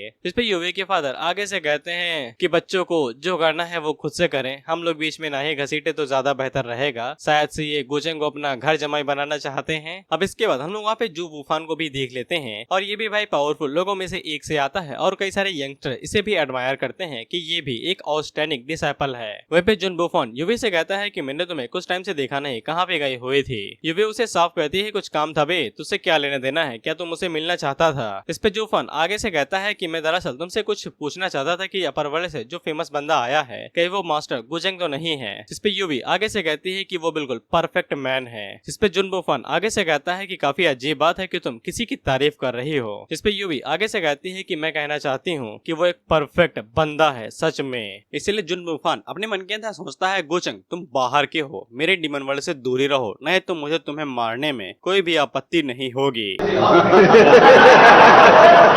खैर अब इसके बाद हम लोग देखते हैं कि वहाँ पे याओ और गोचेंग की सवारी आ जाती है, जो कि एक रथ था और ये हवा में उड़ रहा है। साथ ही में उसकी चारों डिसेपल वो अगल बगल में उड़ रही थी। सभी लोग उनके बारे में बात करते हुए कहते हैं कि हमने प्रिंसेस याओ को कभी भी इस तरीके से दूसरे लोगों को ट्रीट करते हुए नहीं देखा है, यहाँ तक कि उनकी मेड भी इस तरीके से उनके साथ बैठ के नहीं आ सकती हैं। इनका पक्का कुछ ना कुछ चल रहा होगा, तभी मास्टर इसे इतने अच्छे से ट्रीट कर रही हैं। वहीं पे जुन बुफान गोचेंग को देख रहा था तो गोचेंग उसकी तरफ देख रहा था। वहीं पे याओ गोचेंग से पूछती है, तुम्हें क्या लगता है मेरे डीमन वर्ल्ड के यंगस्टर्स तुम्हारे अपर रियलम के यंगस्टर्स के मुकाबले में कितना ज्यादा शक्तिशाली होंगे? गोचेंग आगे से साफ कहता है, कल्टीवेशन के मुकाबले में तुम्हारे डीमन वर्ल्ड के जितने भी यंगस्टर्स होंगे वो मिड या फिर लोअर से रंग के बीच में होंगे, वहीं पे अपर रियलम के बहुत ज्यादा पावरफुल होंगे। जिस पे याओ हल्का से निराश होकर कहती है कि इसका मतलब ये हुआ कि इमॉर्टल एकेडमी के अंदर इनमें से कोई भी नहीं जा सकेगा। गोचेंग आगे से बताता है कि इसके पीछे भी एक वजह है, यहाँ का एनवायरमेंट। सच में कल्टीवेशन के लिए स्पिरिचुअल एनर्जी बहुत ज्यादा मायने रखती है। जितना ज्यादा तुम नीचे जाओगे उतनी ज्यादा स्पिरिचुअल एनर्जी कम होती जाएगी, अपर वर्ल्ड में बेशक सबसे ज्यादा होगी। और ऊपर से यहाँ पे कुछ लोगों का मिलना भी मायने रखता है कि कैसे कौन किसे ट्रेन करता है। और ऊपर से डीमन वर्ल्ड के रिसोर्सेज भी काफी ज्यादा खराब हैं। यही वजह हो सकती है कि आपके लोग इतने ज्यादा शक्तिशाली नहीं हैं। जिसपे याओ कहती है कि वो इसीलिए एनवायरमेंट को पूरी तरीके से बदलना चाहती है, लेकिन इसके बावजूद कुछ लोग हैं जो उससे नफरत करते हैं और सब कुछ जैसा है वैसा रहने के लिए उसे परेशान करते हैं। हालांकि गोचेंग उसे कहता है कि तुम इसकी चिंता क्यों करती हो, ये हमारे डिसेंडेंट के ऊपर छोड़ दो कि हमने सही कदम उठाया था या नहीं। तुम जो करने के कैपेबल हो मुझे लगता है कि तुम वो कर लोगे, तुम्हें दूसरों के बारे में चिंता करने की जरूरत नहीं है। या उसे पूछती है कि इतना भरोसा काहे मारे है भाई, तो गोचेंग उसे बताता है, मेरी नजरों के अंदर तुम एक ऐसी इंसान हो जो अपने दृढ़ निश्चय के चलते कुछ भी हासिल कर सकता है, और तुमने ये सब कुछ अकेले ही तो हासिल किया है। डीमन वर्ल्ड एक रेत की तरह है, जितना ज्यादा तुम इसे पकड़ के कसने की कोशिश करोगे ये उतना ज्यादा तुम्हारी मुट्ठी से फिसलता जाएगा। लेकिन ये बात छुपाई नहीं जा सकती है कि तुमने इन सभी चीजों को इस हद तक आगे बढ़ा दिया है, वो भी सिर्फ खुद के दम पे। जिसपे याओ आगे से हंसते हुए कहती है कि पटाने की कोशिश कर रहे हो क्या? तो गोचेंग आगे से कहता है कि अगर तुम्हें लगता है कि मैं ऐसी कोशिश कर रहा हूँ तो फिर तुम सही हो सकती हो। मैं ऐसी चीजें सिर्फ कुछ ही लोगों से कहता हूँ और काफी कम ही कहता हूँ, या फिर जब मेरे कुछ गुप्त मकसद हो। याओ से कहती है कि तुम्हारी पावर और स्टेटस के साथ तुम्हारे छुपे हुए मकसद क्या ही हो सकते हैं मेरे लिए। गोचेंग आगे से कहता है कि यहाँ पे दो चीजें हैं जिनकी मुझे चाहत है, पहली पावर और दूसरी तुम। मेरे पास पावर पहले से ही है, व्हाट अबाउट यू, तुम्हारे बारे में क्या? जिससे याओ आगे से शर्माने लगती है। गोचेंग द राइजर, राइजिंग का मतलब होता है किसी लड़की को पटाना। इसके बाद याओ पीछे मुड़ के अपनी सर्वेंट से कहती है, जाओ और जाके दावत की तैयारियां शुरू कर दो। वहीं पे उसकी सर्वेंट को भी ऐसा लगता है कि याओ आगे से हल्का फुल्का शर्मा रही है। खैर अब इसके बाद हमें बताया जाता है कि दावत को शुरू कर दिया गया है और बताया जाता है कि जो भी 100 लोग सबसे पहले माउंटेन की टॉप पे पहुंचेंगे उन लोगों को स्पेशल रिवॉर्ड दिया जाएगा। उन लोगों को किसी भी कीमत पे टावर के टॉप तक पहुंचना है, फिर उन्हें चाहे मरना पड़े या फिर जीना पड़े। जिसपे वो सभी लोग भागते हुए चले जाते हैं, लेकिन जैसे ही वो अपना कदम सीढ़ियों के ऊपर रखते हैं तो फिर उनके ऊपर इतना ज्यादा प्रेशर पड़ता है कि बेचारे वो नीचे ही गिर जाते हैं और मुश्किल से ही चढ़ पा रहे थे। वहीं पे कुछ लोगों के पसीने छूट जा रहे थे तो जुन बुफान काफी आसानी के साथ आराम से चढ़ते हुए जा रहा था। अब इसके बाद हम लोग याओ और गोचेंग को देखते हैं जो कि ऊपर पहुंच चुके थे। वहीं पे गोचेंग याओ से इस सेक्रेट माउंटेन के बारे में पूछता है कि क्या इसे डीमन वर्ल्ड के जीनियस को टेस्ट करने के लिए बनाया गया है। याओ आगे से बताती है कि सही पकड़े हो, इस पूरे सीढ़ियों के ऊपर एक पावरफुल अरे फॉर्मेशन बिछा रखी है जो भी उसके ऊपर चढ़ने की कोशिश करते हैं उनके ऊपर बहुत ज्यादा प्रेशर डाला जाता है। इसीलिए जितने भी जीनियस हैं उन सभी को आपस में लड़ाई करनी पड़ेगी जो स्पॉट्स उन्हें रखे गए हैं उसके अंदर एंटर होने के लिए। वहीं पे गोचेंग सीढ़ियों को देखते हुए कहता है कि ये काफी ओल्ड फैशन डिजाइन है, लेकिन जिस किसी ने भी इसे बनाया होगा उसके ऊपर काफी ज्यादा पावरफुल फोर्स होगी। या उसे पूछती है क्या तुमने कुछ अजीब नोटिस किया, क्या उस तरफ देख रहे हो? गोचेंग उसे कहता है कि कुछ खास नहीं, लेकिन मुझे कुछ अनईजी फील हो रहा है, क्या तुम्हें आज के बारे में चिंता नहीं हो रही? या आगे से कहती है कि अगर तुम असैसिनेशन की बात कर रहे हो तो फिर मुझे इसकी आदत है, चलो चल के देखते हैं कि कौन पहले प्लेस पे आया है। वहीं पे किंगजू अपने मन के अंदर सोचती है कि ये दोनों यहाँ से जा रहे हैं और यही सही मौका है वाइन में पॉइजन मिलाने का। जिसके बाद वो अपने पास से बाटली बाहर निकाल लेती है। अब इसके बाद हम लोग सीढ़ियों का हाल देखते हैं तो फिर हम लोग देखते हैं कि यूवी हार गई थी, वो सेकंड पोजीशन पे थी। वहीं पे जुन बुफान काफी आसानी के साथ आराम से चढ़ते हुए जा रहा था और उसे ज्यादा दिक्कत नहीं हो रही थी। वहीं पे हम लोग जुन बुफान के सेकंड फादर, जिसका नाम कुलिंग केओस किंग था, वो आगे से कहता है कि तुमने मेरा सर नहीं झुकाया। वहीं पे हम लोग बायरन और उसकी डिसेबल को देखते हैं। डिसेबल उसे पूछता है कि ये वही आदमी है ना जिसकी हम लोगों को तलाश है। इस पे बायरन आगे से कहती है कि उसके अलावा डीमन वर्ल्ड के अंदर कोई भी इतना ज्यादा शक्तिशाली नहीं हो सकता है। तो डिसेबल आगे से पूछता है कि अगर ये वही बंदा है जिसकी हमें तलाश है तो फिर ये सेक्रेट माउंटेन के ऊपर चढ़ के इतनी ज्यादा अटेंशन क्यों हासिल करना चाहता है? क्या एम्प्रेस याओ इसकी जानी दुश्मन नहीं है? ये क्यों उनके सामने जाना चाहता है? वो इसकी आइडेंटिटी के बारे में पता भी तो लगा सकती हैं। जिस पे बायरन आगे से जवाब देती है कि वो बस ये साबित करना चाहता है कि वो अभी भी एक्स्ट्रा ऑर्डिनरी है, इससे फर्क नहीं पड़ता है कि वो कहाँ पे है। और वहीं पे बायरन मन के अंदर सोचती है कि हम पहले भाई बहन जैसे हुआ करते थे जब तक तुम याओ से नहीं मिले थे और तुमने मुझे निराश कर दिया है।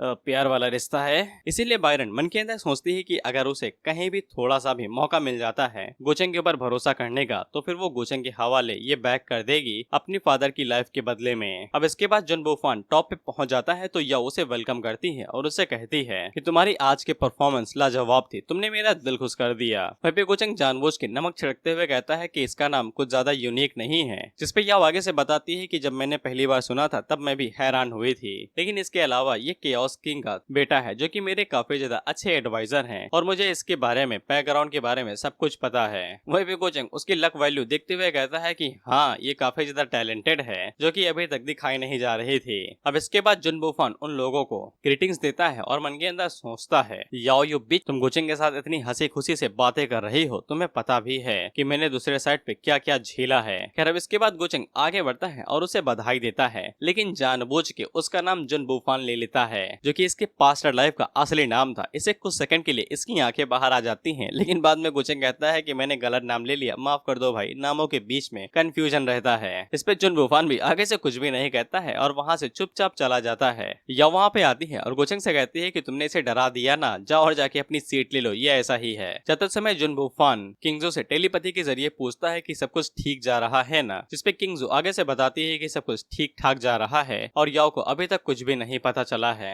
अब इसके बाद हम लोग देखते हैं कि वहाँ पे बाकी जितने भी जीनियस थे जो कि सीढ़ियां चढ़ रहे थे, एक एक करके वो सभी लोग भी ऊपर आने लगते हैं। वहीं पे गोचेंग जब साइड में देखता है तो फिर उसे दिखाई देता है कि जुन बुफान और किंगजो के बीच में फूलों की अदला बदली हो रही है और गोचेंग को तो पता ही है कि फूल कितने ज्यादा पसंद है, मधुमक्खी है ये, और उसे समझ में आ जाता है कि कुछ तो चालें चली जा रही हैं। अब इसके बाद हम लोग देखते हैं कि वहाँ पे सभी लोग आ चुके थे जितने भी जीनियस ऊपर चढ़ रहे थे और यह उन लोगों को कंग्रेचुलेशन कहती है और उनसे कहती है कि ये दावत उन्हीं लोगों के लिए रखी गई है जो लोग यहाँ पे बैठे हुए हैं वो डीमन वर्ल्ड का फ्यूचर हैं और वो उम्मीद करती है कि वो लोग डीमन वर्ल्ड की फ्यूचर के लिए आगे जाके कंट्रीब्यूट करेंगे। जिसके बाद उन सभी 100 जीनियस के लिए वहाँ पे एक पावरफुल वाइन और एक फ्रूट मंगाया जाता है। वो सभी लोग आगे से याओ के लिए तारीफ करने लगते हैं। वहीं पे कुछ लोग जो वाइन को पीते हैं तो वाइन काफी ज्यादा पुरानी थी और ऊपर से इन लोगों के लिए बुद्धि दाव फ्रूट भी लाया गया था जो कि बहुत ज्यादा रेयर होता है, बेसिकली पैसे देने पड़ते हैं इसके लिए। इसलिए ये सभी लोग काफी ज्यादा खुश होते हैं कि इन्हें इनकी मेहनत का फल मिल रहा है जो इन लोगों ने सीढ़ियां चढ़ी थी। वहीं पे गोचेंग भी याओ की तारीफ करता है, उसे ये कहते हुए कि तुमने काफी ज्यादा पैसे खर्चा किए हैं इस दावत के लिए, साला ये फ्रूट ही इतना ज्यादा रेयर है कि मेरी भी जेम ढीली हो जाए। जिसपे याओ उसे कहती है कि हमारी डीमन इमोर्टल वाइन ट्राई कीजिए, इसे बनने में 8 मिलियन साल लगते हैं, वो भी आइस लोटस से बनाई जाती है और मैंने ये पर्सनली तुम्हारे लिए बनाई है। अब इसके बाद वो लोग वहाँ पे वाइन और फ्रूट के बारे में बात करने लगते हैं कि ये काफी ज्यादा कमाल की चीज है, इसको खाने से हमारी कल्टीवेशन काफी ज्यादा जल्दी बढ़ सकती है। वहीं पे हम लोग यूवे के फादर और केओस किंग को देखते हैं जो कि आपस में बात करते हुए कहते हैं कि महारानी हमेशा जूनियर्स को एक्साइटेड और उन्हें इनाम देने में कोई भी कसर नहीं छोड़ती हैं। वहीं पे हम लोग जुन बुफान को देखते हैं जो कि याओ को देखते हुए कहता है कि पी लो ये तुम्हारी मैयत का ही आखिरी ड्रिंक होने वाला है। वहीं पे गोचेंग जैसे ही वाइन को पीने वाला था तो सिस्टम उसे बता देता है मालिक माल में गड़बड़ है, फेंक दीजिए। वहीं पे गोचेंग याओ से कहता है कि वो काफी ज्यादा कमाल की है और उसे पक्का यकीन है कि जो वो लोग इस वाइन और फ्रूट को खा रहे हैं वो उसके लिए काफी ज्यादा ग्रेटफुल होंगे। याओ बताती है कि उसे उनकी ग्रेटफुलनेस नहीं चाहिए और न ही उनका ग्रेटिट्यूड चाहिए, वो ये सब कुछ अपने डीमन वर्ल्ड के फ्यूचर के लिए कर रही है। जिस पे गोचेंग याओ से कहता है कि कितना इम्प्रेस करोगी मुझे, मैं पहले ही दिल दे बैठा हूँ यार तुम्हारे लिए। अब इसके बाद याओ और गोचेंग दोनों अपने वाइन के गिलास आपस में टकराते हैं और उसे कहते हैं कि ये हमारे डीमन वर्ल्ड के नाम। जिसपे याओ तो तुरंत उस वाइन को पी लेती है लेकिन गोचेंग साइड में उसे फेंक देता है। इसके बाद याओ गोचेंग से पूछती है कि वाइन कैसी है तो गोचेंग आगे से बताता है एकदम मस्त। वहीं पे किंगजो आगे से माफी मांगती है ये कहते हुए कि योर मैजेस्टी मुझे ब्लेम मत करिएगा जो आगे होने वाला है। अब इसके बाद गोचेंग याओ का चेहरा देखता है तो वो हल्का सा लाल हो गया था, इसीलिए वो याओ से कहता है कि आपकी कैपेसिटी कम है क्या। जिस पे याओ आगे से कहती है मजाक कर रहे हो क्या भाई, एक नंबर की बेवड़ी हूँ, 2-3 बोतल गटक जाती हूँ। लेकिन अचानक से याओ को झटका लगता है जिसके बाद उसकी आंखें धुंधली होने लगती हैं और उसे कुछ भी दिखाई नहीं देता है साफ साफ। गोचेंग उसे कहता है सही से बैठ जाओ, क्या तुम्हारी तबीयत ठीक नहीं है। और अब जाके याओ को पता चल जाता है कि वाइन के अंदर कुछ भी गड़बड़ नहीं थी लेकिन फिर भी उसे पॉइजन दे दिया गया है। गोचेंग याओ की चिंता दिखाती है तो वो सबसे पहले गोचेंग के ऊपर ही शक करती है कहीं इसने तो ये सब कुछ नहीं किया। दिया, लेकिन उसे समझ में आ जाता है कि गोचेंग की पावर के हिसाब से ये वही चाले नहीं चलेगा, और जिसके बाद उसे जुन बुफान के ऊपर शक होने लगता है। और उसे यह भी यकीन था कि वाइन के अंदर कोई भी गड़बड़ नहीं थी, क्योंकि वाइन स्पेशली उसके हाथों से ही बनाई जाती है। और उसे समझ में आ जाता है कि किसी ने वाइन के अंदर पॉइजन को मिला दिया है। गोचेंग उसे पूछता है तबीयत ठीक है क्या तुम्हारी, लेकिन याओ आगे से कहती है कि वो बिल्कुल ठीक है। इस पे गोचेंग उसे कहता है जहर दिया गया है, चुपचाप लेट जाओ। लेकिन याओ आगे से कहती है कि उसे पता है कि उसे पॉइजन दिया गया है, लेकिन वो अभी के लिए बिल्कुल भी नीचे नहीं गिर सकती है। लेकिन ये कहते कहते ही वो गोचेंग का हाथ साइड में करती है, लेकिन उसके कंधे के ऊपर गिर जाती है। गोचेंग उसे ताना मारते हुए कहता है कि मेरे हाथ का सहारा नहीं लोगी, लेकिन मेरे कंधे के ऊपर जरूर सहारा लोगी। इस पे याओ उसे कहती है बस करो भाई, अभी तो लाइनें मार रहे थे, अब क्या हुआ, क्या 2 मिनट के लिए कंधा भी नहीं दे सकते। वहीं पे उन सभी लोगों को भी पता चल जाता है कि कुछ तो गड़बड़ हो गई है। केओस किंग आगे से कहता है कि योर मजेस्टी के साथ कुछ तो हो गया है, उनका चेहरा पीला पड़ गया है, और सभी लोगों को समझ में आ जाता है कि उन्हें पॉइजन दिया गया है और वाइन के अंदर पॉइजन मिला हुआ था। वहीं पे बायरन को समझ में आ जाता है कि ये सब कुछ जुन बुफान का है प्लान है, लेकिन उसे अभी भी यकीन नहीं था कि वो इसमें सक्सेसफुल हो सकता है। अब इसके बाद केओस किंग आगे बढ़ता है, जो कि सभी लोगों से कहता है कि गार्ड्स तैयार रहो, कभी भी असैसिनेशन हो सकता है, हमें योर मजेस्टी को प्रोटेक्ट करना है। वहीं पे जुन बुफान आगे से मुस्कुराते हुए कहता है कि 6000 साल पहले तुमने जो कांड मेरे साथ किया था, अब मैं उन सभी चीजों की किस्त एक ही बार में लौटाने वाला हूँ तुम्हें। अब इसके बाद हम लोग देखते हैं कि रॉयल गार्ड्स में से भी कुछ लोग जुन बुफान के थे, जो कि गार्ड्स के ऊपर अटैक करके उन्हें मारने लगते हैं, और आगे से कहते हैं कि एम्प्रेस याओ बहुत ज्यादा क्रूअल है और उसने कई सारे अनगिनत अपराध किए हैं, हम उसे बिल्कुल भी जिंदा नहीं रहने दे सकते हैं।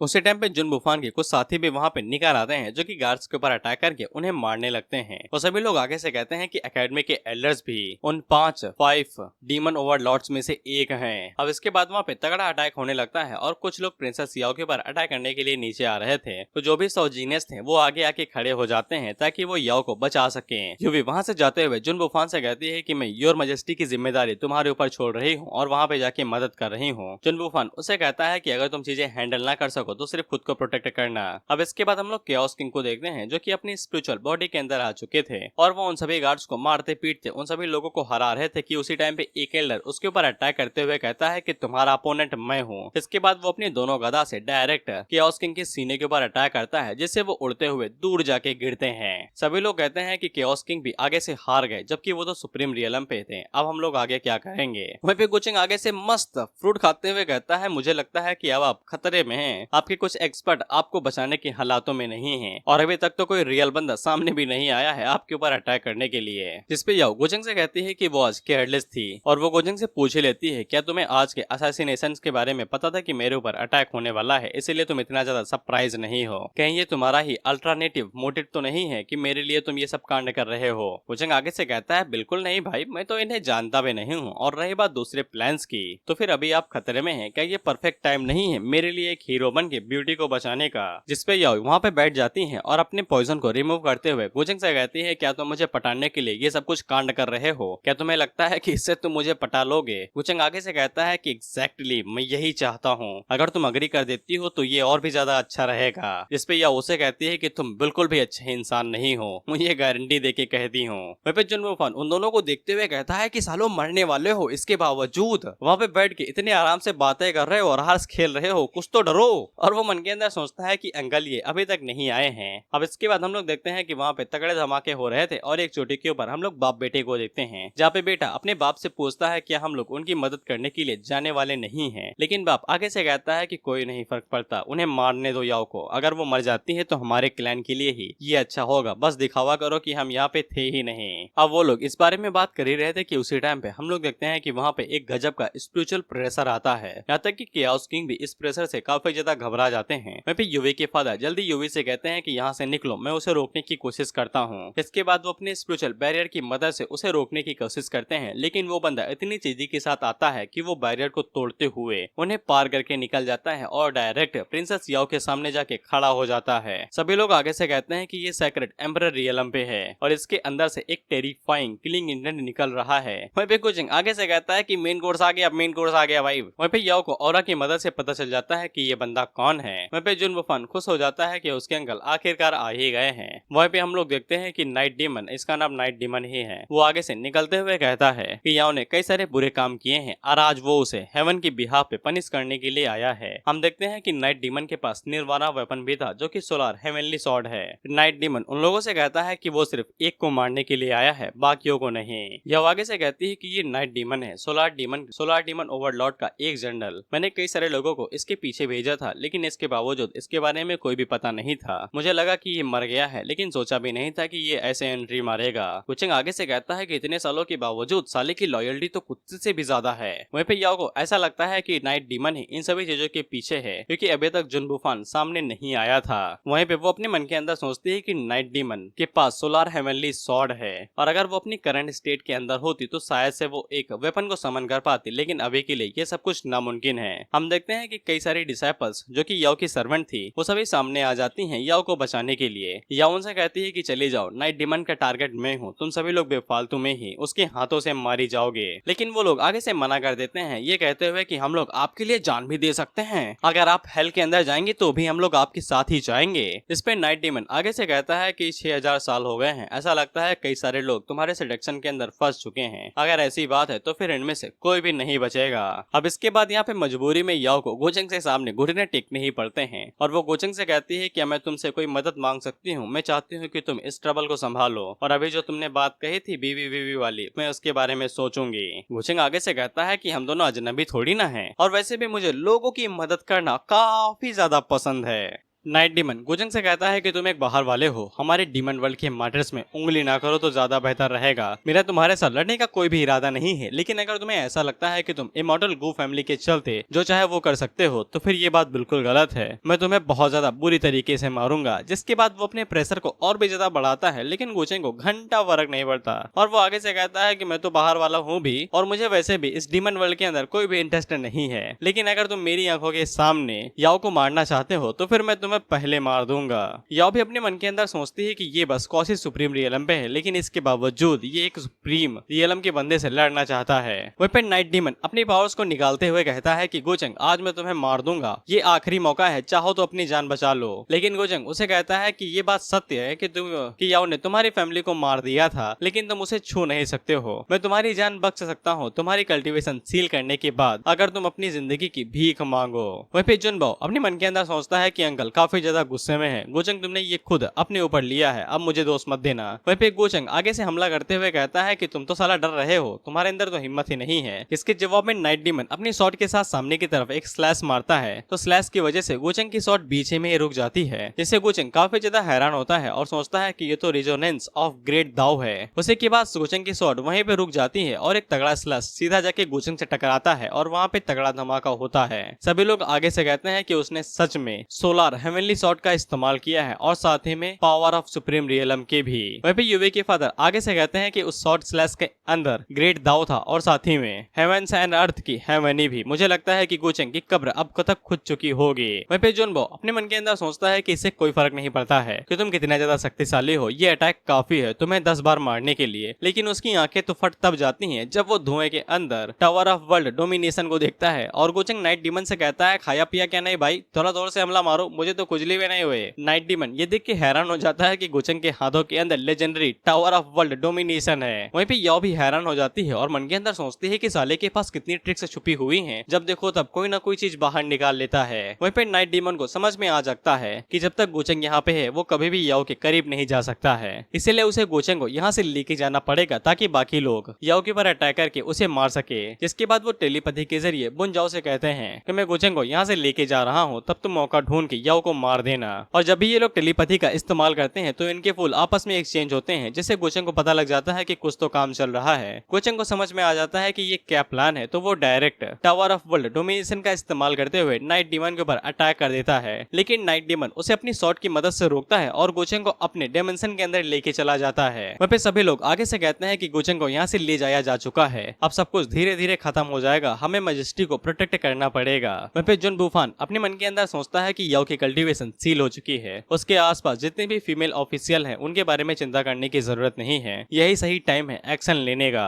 और वो मन के अंदर सोचता है कि याओ तुम्हें पता भी है कि मैंने इस दिन का कितने टाइम तक इंतजार किया है। जिसके बाद दो गार्ड तेजी के साथ आगे बढ़ते हैं याओ के ऊपर अटैक करने के लिए, लेकिन तभी हम लोग देखते हैं कि वहाँ पे दो और गार्ड्स आ जाते हैं जो कि गोचेंग की तरफ से भेजे गए थे, और वो उन दोनों गार्ड्स को आसानी के साथ नीचे गिरा देते हैं और याओ को बताते हैं कि हमें गोचेंग ने ऑर्डर दिया था आपको प्रोटेक्ट करने के लिए। जिससे याओ और ज्यादा हैरान हो जाते हैं कि गोचेंग गोचेंग ने गार्ड्स को भी यहाँ पे तैनात कर रखा था उसकी सेफ्टी के लिए। अब उसे जिनबाओ को गुस्सा तो बहुत ज्यादा आता है, लेकिन वो बेचारा कुछ कर नहीं पाता है। अब इसके बाद हम लोग गोचेंग को देखते हैं, जिसको नाइट डीमन काफी दूर ले आया था। गोचेंग उससे कहता है कि तुम मुझे काफी दूर ले आए हो, क्या मुझे स्लो करने की कोशिश कर रहे हो? लेकिन बदकिस्मती से ये तुम्हारी सबसे बड़ी मिस्टेक है। वहीं पे नाइट डीमन उससे कहता है कि तुम कुछ ज्यादा ही घमंडी नहीं हो रखे हो, तुमने टावर ऑफ वर्ल्ड डोमिनेशन को साइड में कर दिया है। मैं एक सुप्रीम रियलम का बंदा हूँ और ऊपर से मेरे हाथों में जो वेपन है। लेकिन तभी गोचेंग वहाँ पे अपनी असली वेपन को बाहर निकालता है, मैं इसका नाम भूल गया यार। और साथ ही में गोचेंग वहाँ पे अपनी डिमोनिक एनर्जी को भी रिलीज करता है और उसे कहता है कि वहाँ पे कई सारे लोग थे, इसीलिए मैं उन्हें ये चीज दिखाना नहीं चाहता था। इसे नाइट डीमन को समझ में आ जाता है कि ये डिमोनिक ऑरा है और गोचेंग ही डिमोनिक सक्सेसर है। इसके बाद गोचेंग आगे से कहता है कि देखो अब समय आ चुका है अपनी असली सच्चाई दिखाने का। वहीं पे हम लोग सोलार हेवनली सॉर्ड को देखते हैं, जो कि बेचारी कांपने लगी थी क्योंकि गोचेंग के हाथों में जो हेलवर्ड है वो बाप है वेपन्स के मामले में। नाइट डीमन में ये देख के हैरान हो जाता है कि अचानक से ये सॉर्ड कांपने कैसे लगी। वहीं पे गोचेंग उसे कहता है कि वेपन काफी अच्छा है, अगर मैं इसे मिंग के पास लेके जाऊं तो वो इसे पसंद जरूर करेगी। वहीं पे नाइट डीमन दोबारा गोचेंग के ऊपर अटैक करते हुए कहता है क्या फर्क पड़ता है कि तुम डिमोनिक सक्सेसर हो, क्या तुम्हें अभी भी लगता है कि तुम मुझसे जीत सकते हो? तो फिर गोचेंग आगे से भाई हल्की सी पावर रिलीज करता है बिना डरे हुए और हम लोग देखते हैं कि उसकी धर्मा बॉडी वहां पे आ जाती है, जो कि अब नाइट डीमन का कचूमर बनाने वाली थी। और गोचेंग उसे कहता है तुम्हें क्या लगता है कि तुम क्या कर सकती हो? वहीं पे हम लोग याओ को देखते हैं, उसके सर्वेंट उसे बताती है कि उसने ऑर्डर भिजवा दिया है, इंपीरियल आर्मी कुछ ही टाइम पे यहाँ पे आती होगी। और अब जाके याओ को समझ में आ जाता है कि वो शुरुआत से ही गलती कर रही थी। उसे ऐसा लगा था कि जुन बुफान ने अपनी मौत का नाटक किया है और अपनी बॉडी को कब्र के अंदर से गायब करवा दिया मरने के बजाय, और वो कहीं पे छुपा हुआ है, जिससे याओ को ऐसे लगने लगा कि वो सच में मर चुका है और कहीं पे छुपा हुआ है। लेकिन लूनर डीमन के ओवरलॉर्ड डिसअपीयर होने से पहले उसने अपनी सोल को रीशिफ्ट कर लिया और रिकॉग्निशन के जरिए अपनी असली मेमोरीज को वापस पा लिया। और इसी वजह से वो अभी तक जुन बुफान को ढूंढ नहीं पाई थी और वो बस यही सोचते हैं कि जुन बुफान अभी तक सामने क्यों नहीं आया, वो कहाँ पे छुपा हुआ है। वहीं पे हम लोग असली वाले जुन बुफान को देखते हैं, जो कि एल्डर्स के ऊपर अटैक कर रहा था। एल्डर उससे पूछता है कि हम लोग क्या करेंगे, तो वो उसे कहता है कि अभी के अभी यहाँ से निपट जाओ, अंकल ये अभी तक नहीं आए हैं, इंपीरियल आर्मी आने वाली है और हम लोग बिल्कुल भी टाइम वेस्ट नहीं कर सकते हैं। तो फिर वो लोग तुरंत वहाँ से निकल जाते हैं। यूवी अपने फादर से कहती है कि वो लोग वापस चले गए हैं। तो यूवी के फादर आगे से कहते हैं कि ये गोचेंग की मेहरबानी है जो हम लोग जिंदा बच सके। वहीं पे जुन बुफान किंगजो से माफी मांगता है क्योंकि अब किंगजो के बुरी तरीके से लगने वाले थे। यूवी वहाँ पे आती है और याओ को बताती है कि असैसिनेशंस चले जा चुके हैं। वहीं पे एक मेड आगे से कहती है कि अगर मास्टर की कल्टीवेशन सील ना हुई होती तो फिर इतनी सारी चीजें ना हुई होती, और अगर गोचेंग यहाँ पे ना होता तो फिर परिणाम और भी ज्यादा खतरनाक हो सकते थे। इसके बाद वो लोग इस बारे में बात करने लगते हैं कि किसने याओ को पॉइजन दिया होगा। वहीं पे हम लोग याओ को देखते हैं, जो सीधा किंगजो की तरफ ही देखे जा रही थी। वहीं पे किंगजो की डर के मारे हालत खराब थी, लेकिन वो अभी भी जुन बुफान को धोखा देने से मना कर रही थी। अब इसके बाद वो सभी लोग वहाँ पे चर्चा करने लगते हैं कि जितने भी असैसिन भाग चुके हैं और जितने भी पकड़े गए थे उन्होंने तो सुसाइड कर लिया है या फिर वो जिंदा ही नहीं बचे हैं। अब उसी टाइम पे वहाँ पे स्पेस ब्रेक होता है और उसके अंदर से गोचेंग बाहर निकलता है। सभी लोगों को यकीन हो जाता है कि गोचेंग ने नाइट डीमन को हरा ही दिया होगा, लेकिन कैसे? वो तो सुप्रीम रियलम पे था।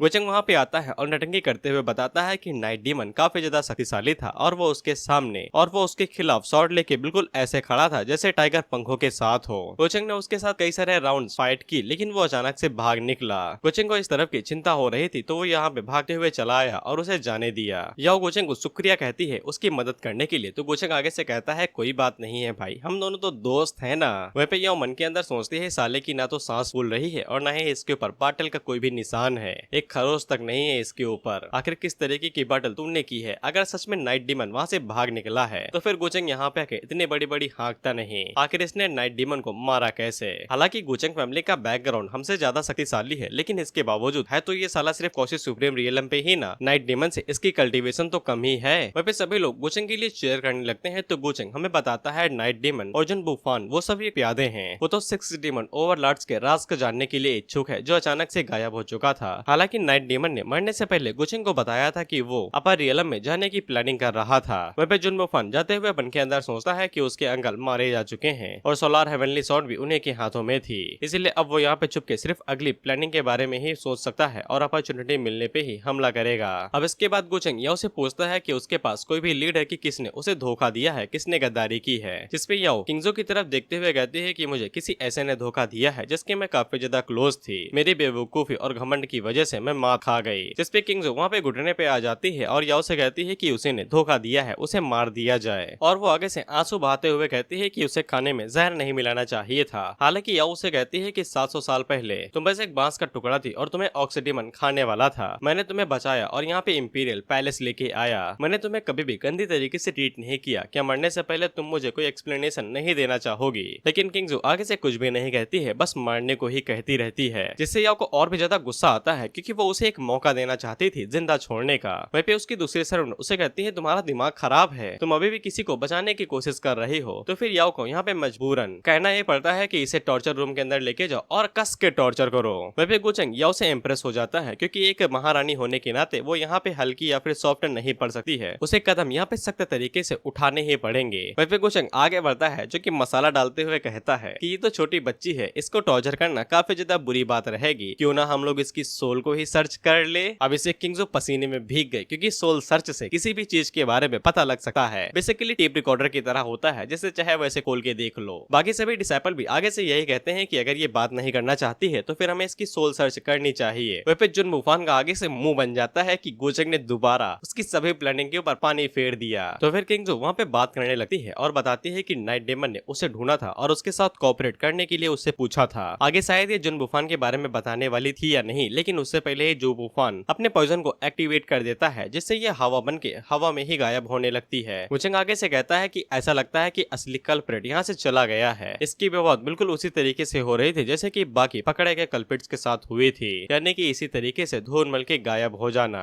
वहीं पे इसका भी अब बुरी तरीके से कट चुका था, जुन वुफान ने इसका काट दिया। वहीं पे या उसे कहती है बेवकूफ। गुचेंग उसे कहता है कि चलो किंगजू तो मर चुकी है, लेकिन हम अभी लोग भी कुछ चीजों को पीछा करके असली कल्प्रिट को पकड़ सकते हैं। वहीं पे जुन वुफान आखिर में कहता है कि किंगजू मैं तुम्हारी मौत को ऐसे ही जाया जाने नहीं दूंगा। अब इसके बाद हम लोग रात के टाइम पे या और गुचेंग को देखते हैं, जहाँ पे या पीछे लेके बात ले रही थी और गुचेंग से कहती है कि अगर मैंने तुम्हें पीछे रिजेक्ट कर दिया होता तो आज साला मैं यहाँ पे ना होती। आपका मतलब क्या है इससे मीम साहब? इस पे या आगे से कहती है कि अगर मैंने तुम्हारे लिए हाँ ना कहा होता तो आज डीमन वर्ल्ड मेरी मैयत की तैयारियां कर रहा होता। गुचेंग आगे से कहता है कि आप बेफालतू में चिंता कर रही हैं, ऐसा कुछ भी नहीं है। वैसे भी पूरी दुनिया एक दूसरे से जुड़ी हुई है और ऐसा लगता है कि हम दोनों की किस्मत भी एक दूसरे से जुड़ी हुई है। या उसे कहती है कि कभी कभी मुझे ऐसा लगता है कि तुम सच में यहाँ पे कुछ छुपे हुए मकसद लेके आए हुए हो। जितना मैं तुम्हारे बारे में जानती हूँ उतना ज्यादा मुझे कमाल का फील होता है। अगर तुम डीमन वर्ल्ड से होते तो फिर मुझे पक्का यकीन था कि तुम्हें जुन वुफान के रिकार्नेटेड वर्जन होते और तुम जानबूझ के मुझे यहाँ पे ट्रैप में फंसा रहे हो। मुझे आगे से हंसते हुए कहता है कि आप कुछ ज्यादा ही सोच रही हैं, आपको थोड़ा कम सोचना चाहिए। और मन के अंदर सोचता है कि ये बात सही है कि मैं तुम्हें यहाँ पे फंसाने के लिए ही आया हूँ। या आगे से कहती है कि अब कुछ भी नहीं किया जा सकता है, तुम कोई अच्छे इंसान नहीं हो। मतलब कि गुचेंग को जो चाहिए वो लेके ही रहेगा, फिर वो चाहे प्यार से ले या फिर छीन के।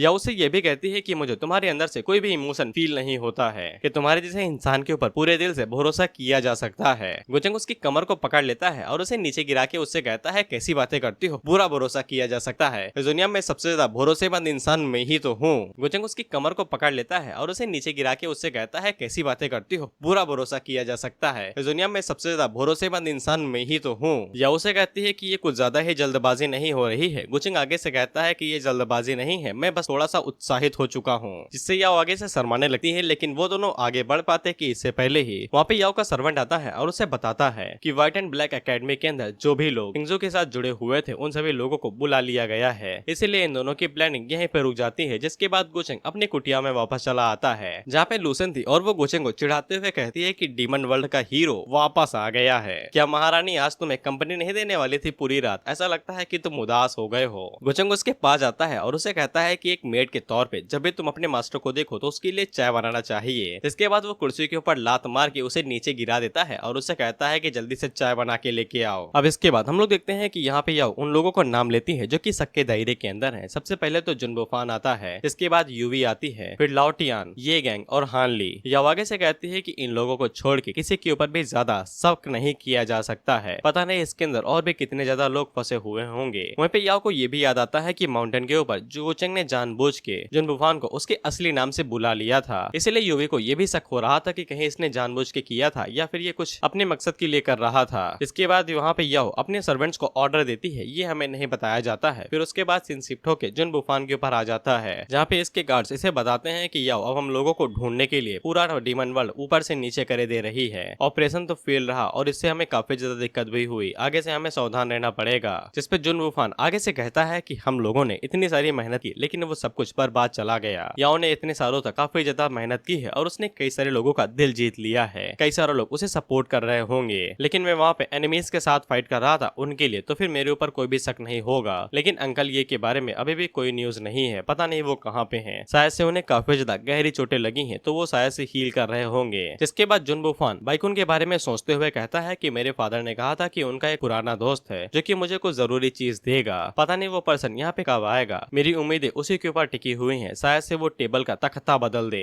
और इसी के साथ हमारा ये एपिसोड यहाँ पे खत्म होता है। अभी तक जितने भी चैप्टर अवेलेबल थे मैंने उन सभी को एक्सप्लेन कर दिया है। सॉरी दोस्तों, मैं 22 दिनों तक गायब था, पर अभी हम दोबारा रेगुलर होने की कोशिश करेंगे एग्जाम के साथ में। जैसे इसके और ज्यादा चैप्टर हो जाएंगे तो मैं उन्हें भी एक्सप्लेन कर दूंगा।